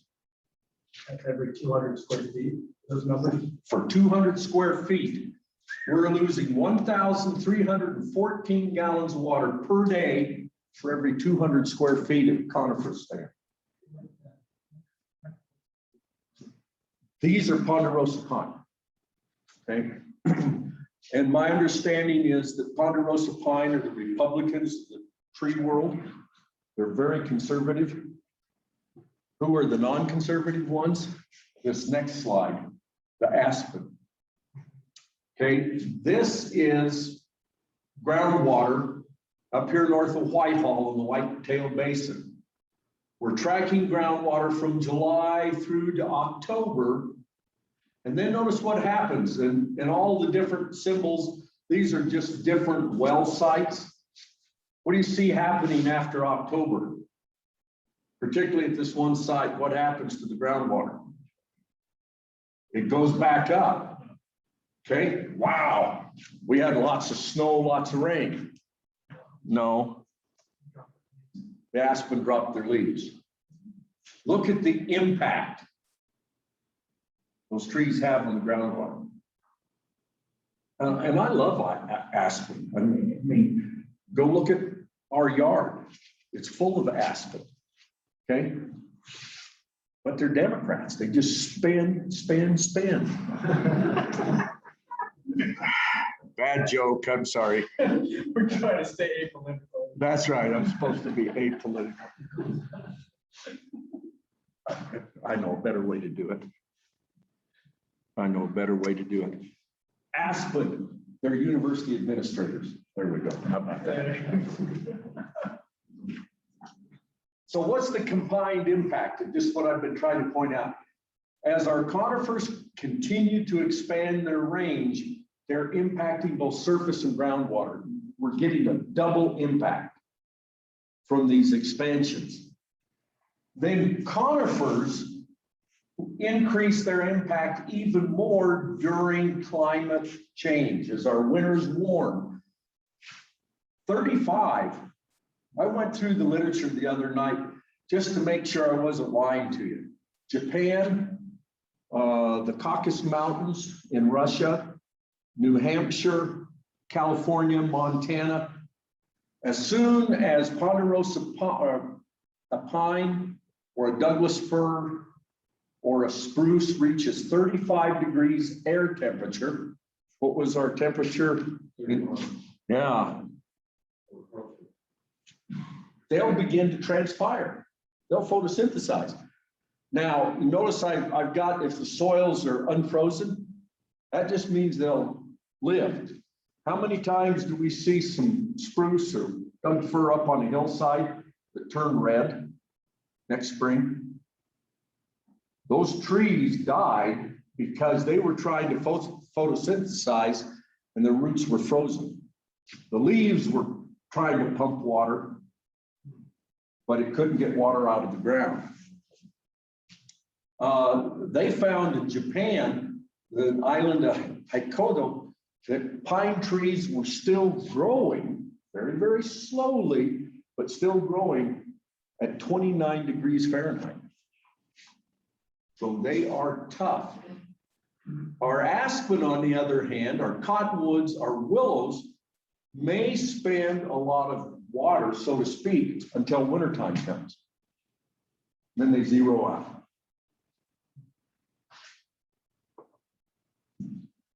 So now, what you folks are interested in, groundwater surface flow response to prescribed fire.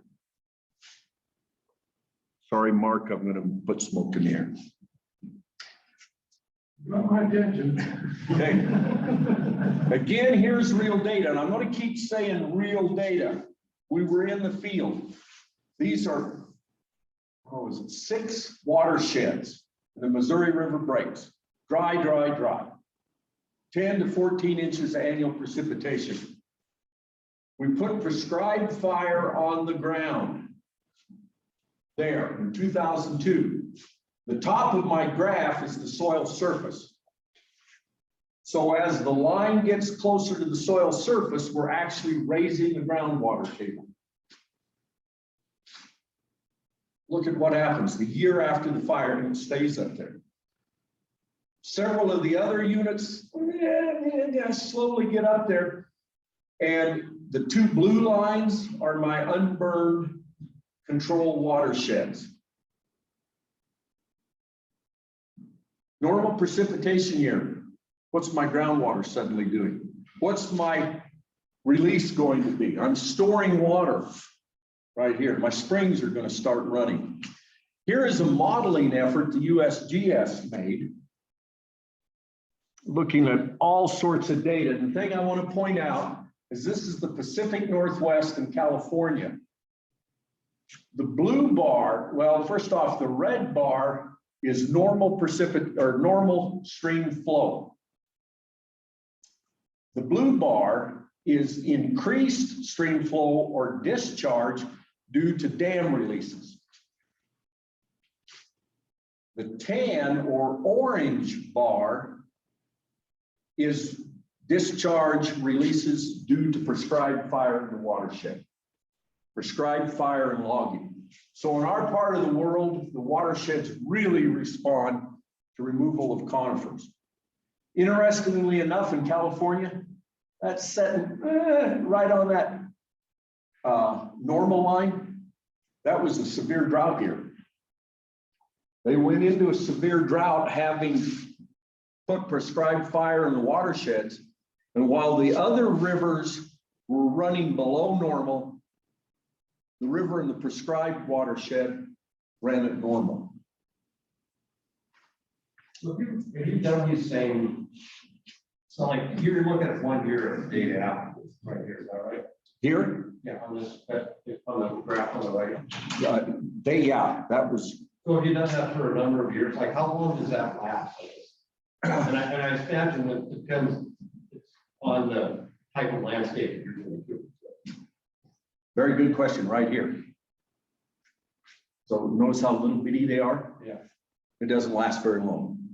So I think the quartile they used right here was 7 years, between 5 and 10 years. Excellent question, though. Excellent question. This is 2002 to 2006. So we kept that groundwater. In fact, in 2007, I went back in there, and by then that groundwater was high enough, we actually had surface flow. The permittee had never seen water in those coulees before. And there was surface water running all the way out. But this is where I start putting the caveats in. We did the same thing, get myself oriented, over here at Whitehall, in the Whitetail Basin. One of the things we discovered was that when you hit about 300 to 350 stems, those smaller trees, my height and a little bit taller, that's a trigger point. It's worth treating. If it's less than that, we had no response at the whitetail. Why? When I went back and looked at the data, we were running between 214 and 300 stems per acre. So right about here seems to be a break. If you're going to go out and look at your sites, count those stems. What was the stems? Were they conifers? Oh yeah, this is all conifer. Was it mostly Douglas fir? Whitehall was Douglas fir. The breaks was ponderosa pine. But I can show you at Whitehall, I have great big trees and very few small ones. In the breaks, I had a lot of small ones and a few big trees. So that's when we began to say, oh, it's the little trees that have the impact. And when you say little trees, I'm thinking of white, so you're down on the lower aspect. If you go higher, then you get a lot more lodgepole. Right. Yeah, so, okay. And with lodgepole, I'd still argue that that's pretty close even with lodgepole. So it's worth action that can be under the more than that. Yeah, more than that. This is your threshold. When you hit that number or higher, treat. If it's that number or lower, you're not gonna, yeah, we saw nothing in Whitehall. Back to aspen. The thing we discovered in this area was that thinning, mechanical thinning, is not a substitute for fire if you want to regenerate aspen. Here's the Whitetail Basin at Three Forks. Here's the stem count. Boy, you want to talk about making graduate students nuts. Look at the size of the numbers. We've got 10, 15, 20,000.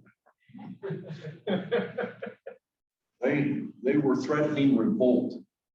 We burned the area. Look at the increase in aspen suckers.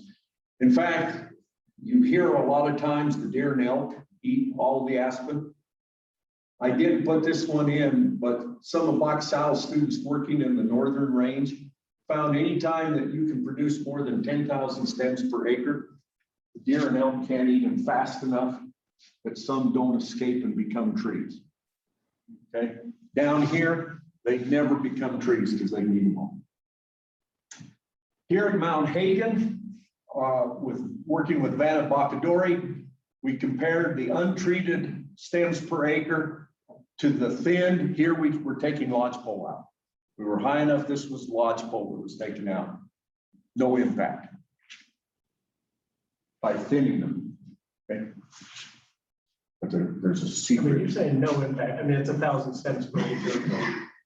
Yeah, but you see, when statistically, but in actual, six sites, yeah, it wasn't enough. okay. But you also notice it's below that 5,000. So the elk were eating faster than they could grow. Elk don't eat aspen.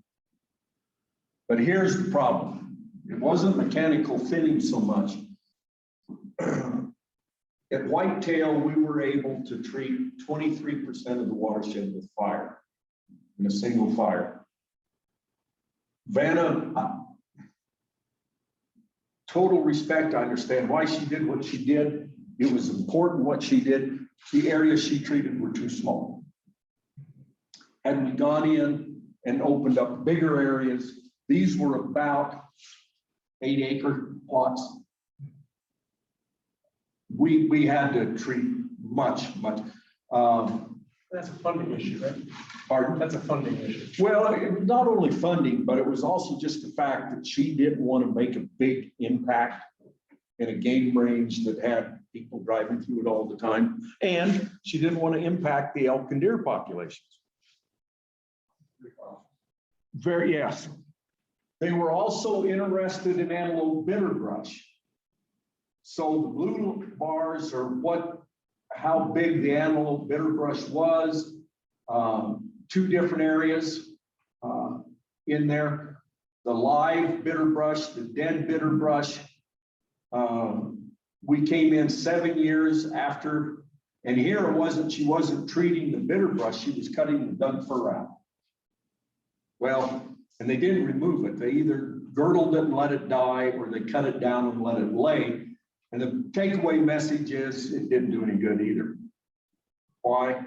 Again, the plots were too small. And we think what was happening was they were so small, the deer and elk were overpowering all the regrowth. I'm a little bit familiar, I think where you did this up Willow. Yeah, very good. I haven't been out there for a number of years, but I used to hunt that quite a bit. And it really impressed me that bitterbrush was really big. That it was over, that it really ought to be burned. You're right. And that was a problem. So But again, winter forage, critical winter browse. Yeah. She didn't want to burn it, so she thought she could cut the trees out.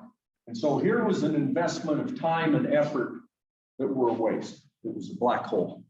Well, Jim. It's a good brushing process. It is. So we burn it, so you get more brush. Right. And Over a period of, I don't know, really quick. I think part of that, Bill, I have used that.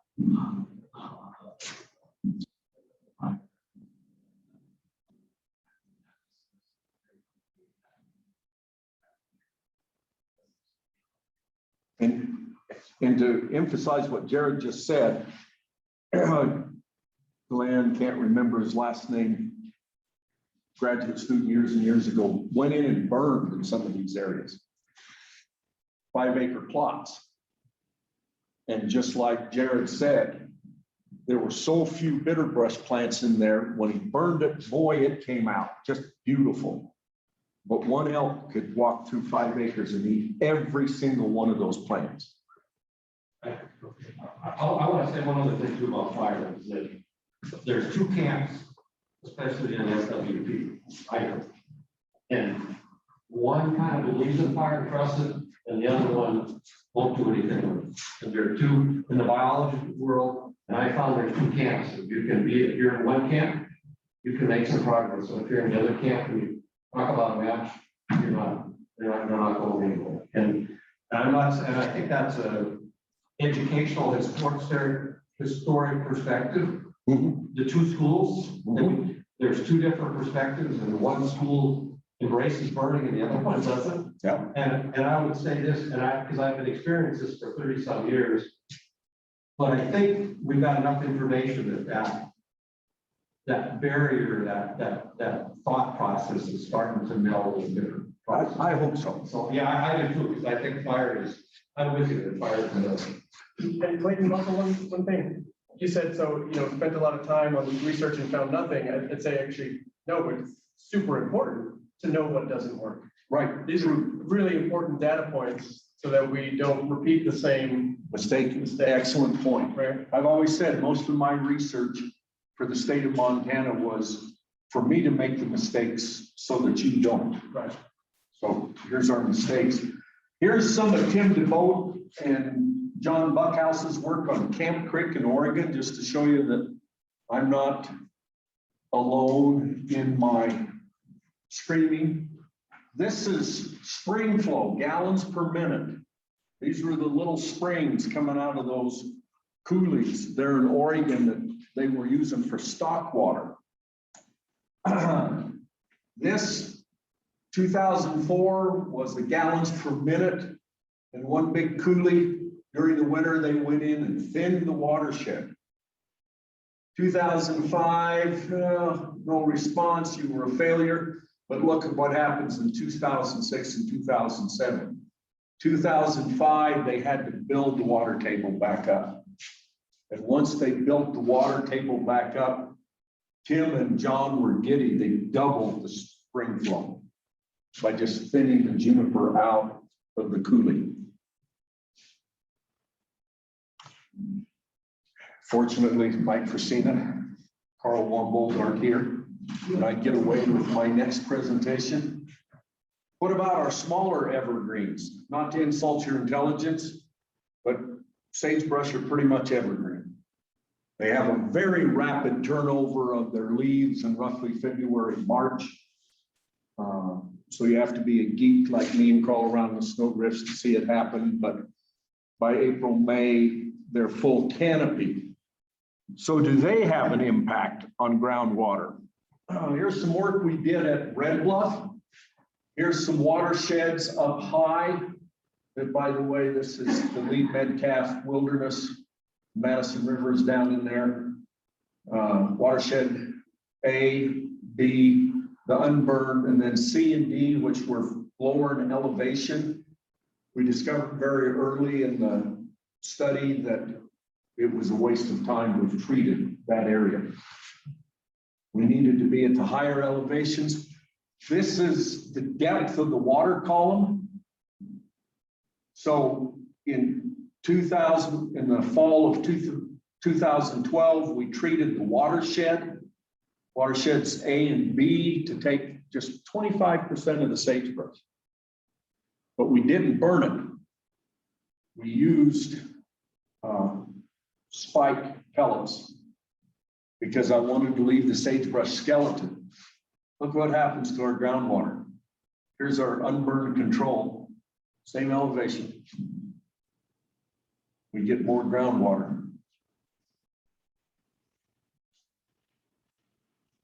Here's some work out of Oregon or Idaho, removing sagebrush. The little dotted line is where they remove sagebrush.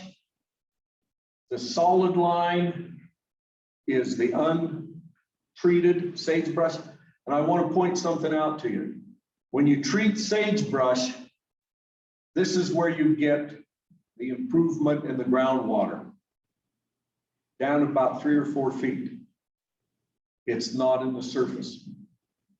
And so that's why you run into many situations in which you'll treat the sagebrush, the grass production will be real good for 6 or 7 years, and then it declines again.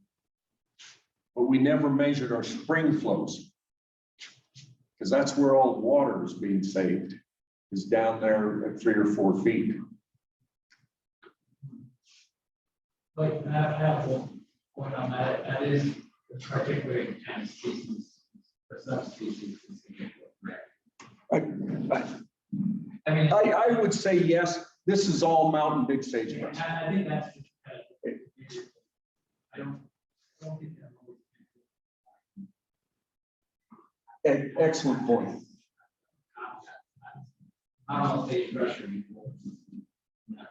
Yeah, and certainly my study site was big sagebrush. This one in Idaho was mountain big sagebrush as well too. But here's the other thing I wanted to point out to you about fire. Burn it, burn it. Look at all of those little drifts that sagebrush is making out there. That extra snow that it's capturing. And so I'm reluctant to burn sagebrush, even though we get that groundwater response, because then I lose all that structure that causes the snow to drift, and allows me to capture more snow on site. And what made me start thinking about that is when I was an undergraduate at Wyoming and they were starting to strip mine all of the red desert. They were trying to figure out how to reclaim those strip mine piles. And Dave Sturgis went out on a strip mine pile with a bunch of cinder blocks. and he just set cinder blocks around, and he trapped snow drifts behind the cinder blocks, and guess where his grass grew? In those old snow drifts. So, even though we get a response by removing sagebrush, man, if we burn it, we're gonna lose that snow capture, that basin capture. Yes, sir. Let's do a comparison right there, though. You burning, I don't agree with the burning on sagebrush. I'd rather see spike used.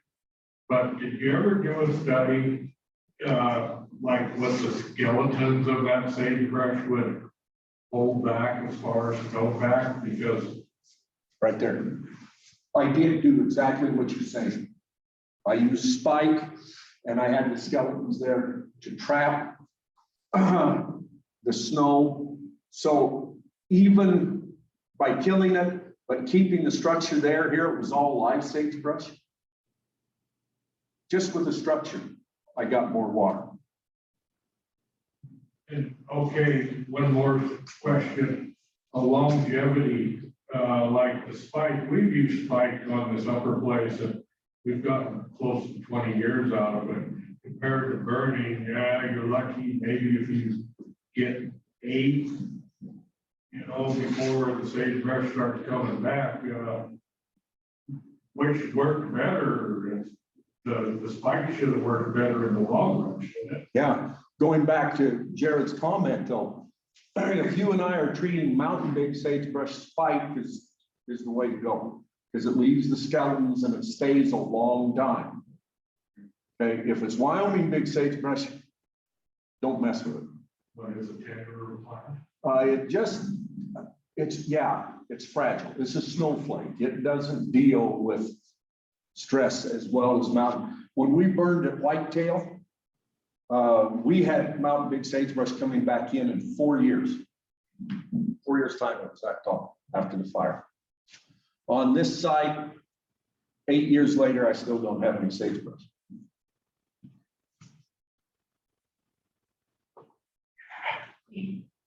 So just to recap that, the spike works better than burning for the big. Mountain big sagebrush. But for the other sagebrush, Don't don't do either. do either. Leave it alone. I have, on our range ground down in Idaho, which is north. They have 70 years worth of actual data. And it indicates, and that's prescribed fire and grazing. It indicates that it was returned to climax in 18.3 years. I'm on a range right now where we're carrying up to 55% count of the state. And it's not big stage in about 15%, a 15-inch moisture belt in volcanic soils.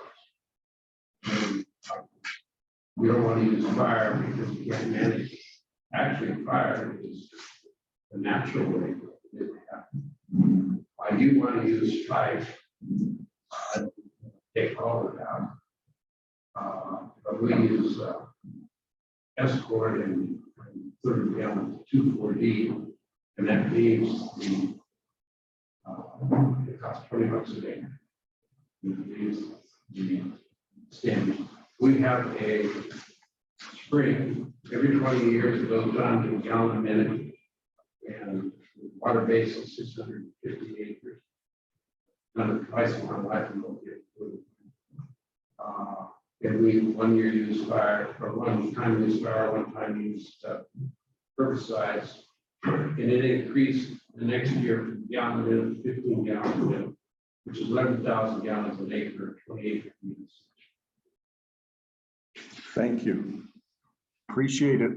So to recap, back to the balance of nature for a moment, I would submit to you in this environment, the green represents juniper, Douglas fir, lodgepole canopy cover. Okay.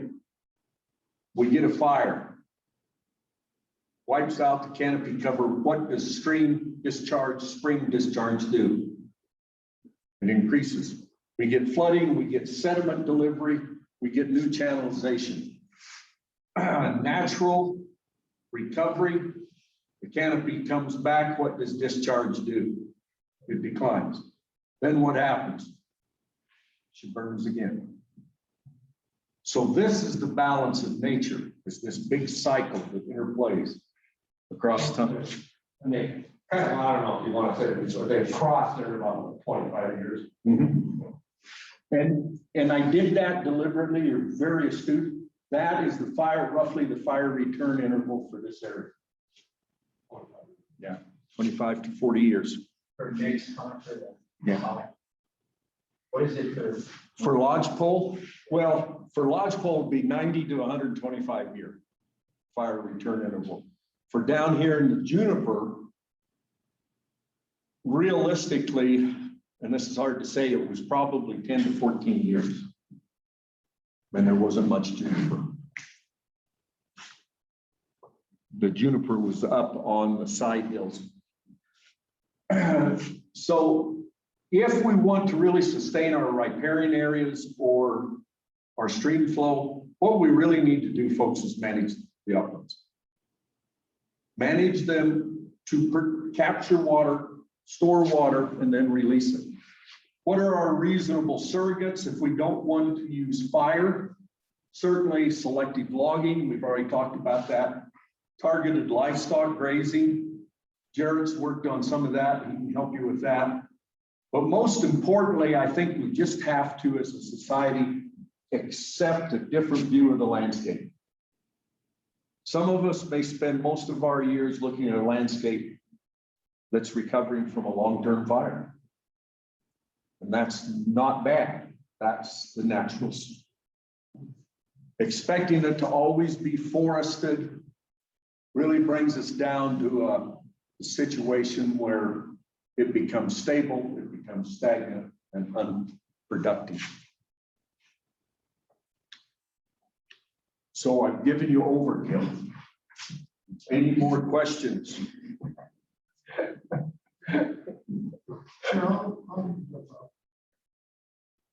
So,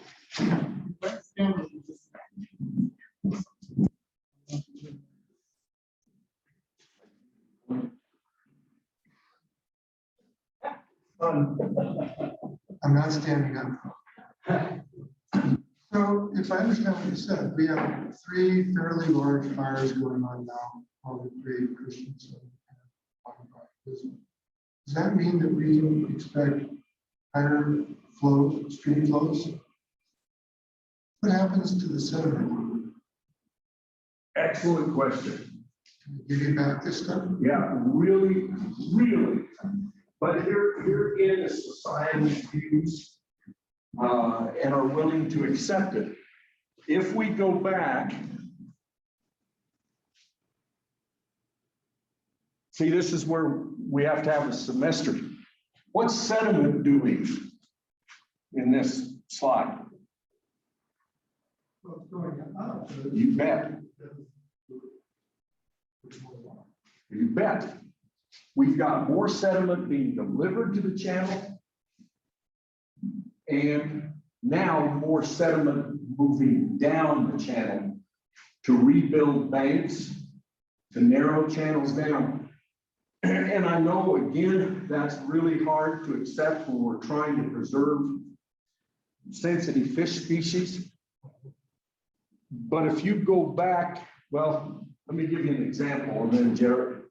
John Joy, working in all of this area 20 years ago, said that he thought he had enough evidence that from roughly Butte to roughly Dillon, through these mountain ranges, 40% of the tree cover was aspen.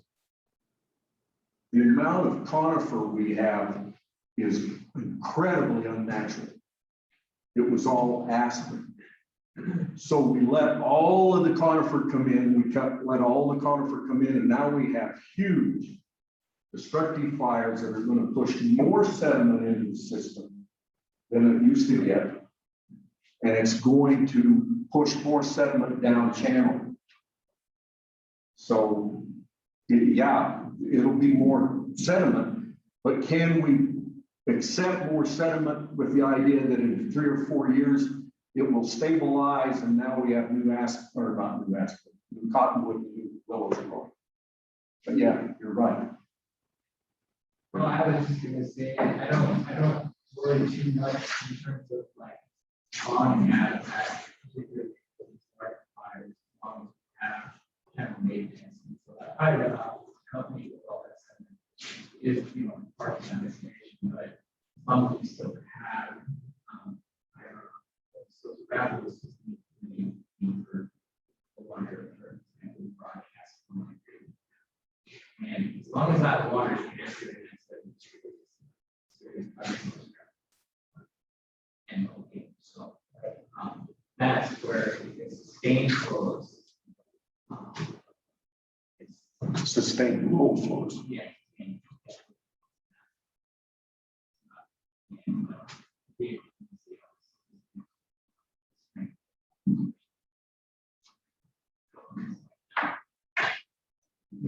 I'm keeping everybody past their bedtime, but just one. Oh, we're so used to doing that here. It's okay. One quick analogy. I would submit to you that if we look at Oregon, Washington, Oregon, and Northern California, active volcanoes. Country gets ripped up, big mudslides, big landslides. What did the native fisheries learn to do in those systems? I'm being a little fanciful here. They learned to go out to the ocean, stay out in the ocean for 4 or 5 years until the sediment loads clear and then come back up rivers. And there had to have been a reason that drove that agronomous behavior. And if you look at how active those environments are, I dug soil pits on part of Mount St. Helens that isn't there anymore. So I saw those rivers and I saw Spirit Lake before the volcano blew itself apart. And if you haven't seen it before and after, it's incredible the amount of material that was shoved into those rivers. And it happened. It happened for millions of years and those fisheries survived. Well, you also had, and this is where some of our stream work comes into play, you had lots and lots of beaver and their activity in the watershed capturing that sediment and using it to expand habitat, right? That was a factor on the landscape that we have 1/10 of now. Yeah, in here. In Yeah. generally in the West, we have 1/10 of the sediment collectors on the landscape. Good point. Jim? You talked about watershed yield, to jointly address transpiration of the trees. But they also contribute a lot of the Oh, yeah. because they hold that. Yep. The snow, they hold that, and it never gets to there. 12 to 18% of every precipitation event is evaporated back into the air. Don't they shade out that story? They do, but you have 12 to 18% less snow on the ground. You know, so in a low snowfall year like we had last year, how important is that snow versus the snow that we're losing off of these branches up here? Well, we've got to capture every bit of that. That's where quakies come in again, really interesting. Quakies drop all their leaves. So have you ever been cross-country skiing through an aspen stand versus a Doug fir stand? Aspen, you'll go up to your hips. Doug fir, you'll go up to your knees. Because that open aspen canopy is letting all of that snow through to the ground. Just an observation, maybe. You didn't hear about criticism when they didn't take the burden part. So it looks pretty good now. Oh, true, very true. And the other one, Charles K. did you're familiar with Charles K. Did work on the centennial pictures. Between 1900 and 1995, there's an increase of Conifer. Yeah. I just, out of nasty curiosity, I have to give a presentation on the history of Fort Ellis. And I happened to stumble across a photograph. Fort Ellis is on the east side of Bozeman. Of all the troops in formation on the parade ground. You can see that long ridge to the east of the interstate. That many trees on it. And it was 1869. One of the first graphs you showed with the good, fair, and bad forest types, vegetation cover rate, like you got more storage and more trees in the landscape. No, excellent point. That was herbaceous. Excellent point. Yes. Thank you for correcting me on that. That was the grasses and the forests. Yeah. Well, thank you, folks, very much.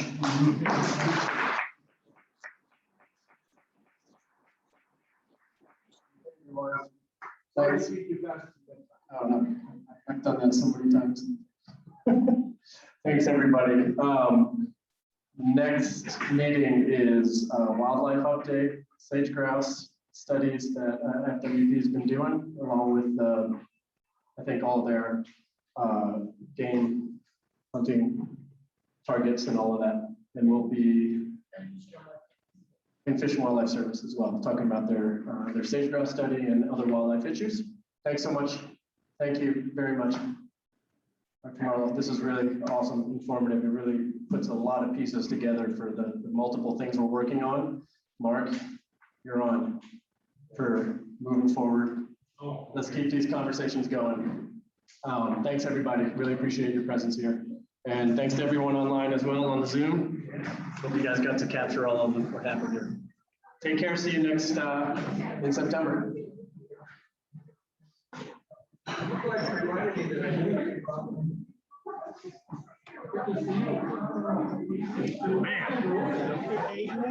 Hey, do you know if anybody in the past on this issue of water storage has looked at the economic impact of the irrigation center setback, the sports we have to cut that, and brought that into the equation, whether that can be $1 million.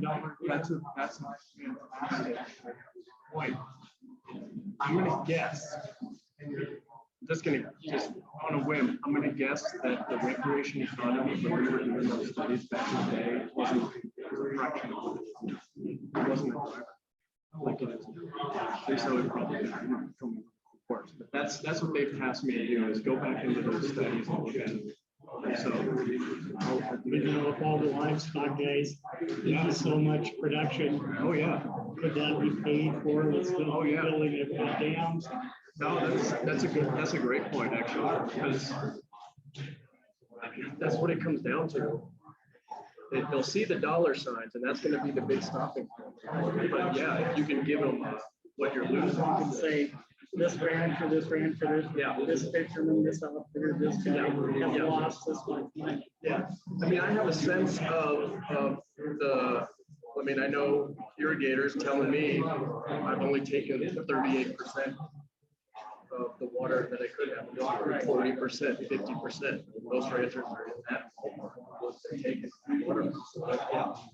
What does that do for their yields, production, and everything? Take that to the people with the money and say, Yeah. is this Yeah. can we build it? Yeah. No, that's a good point.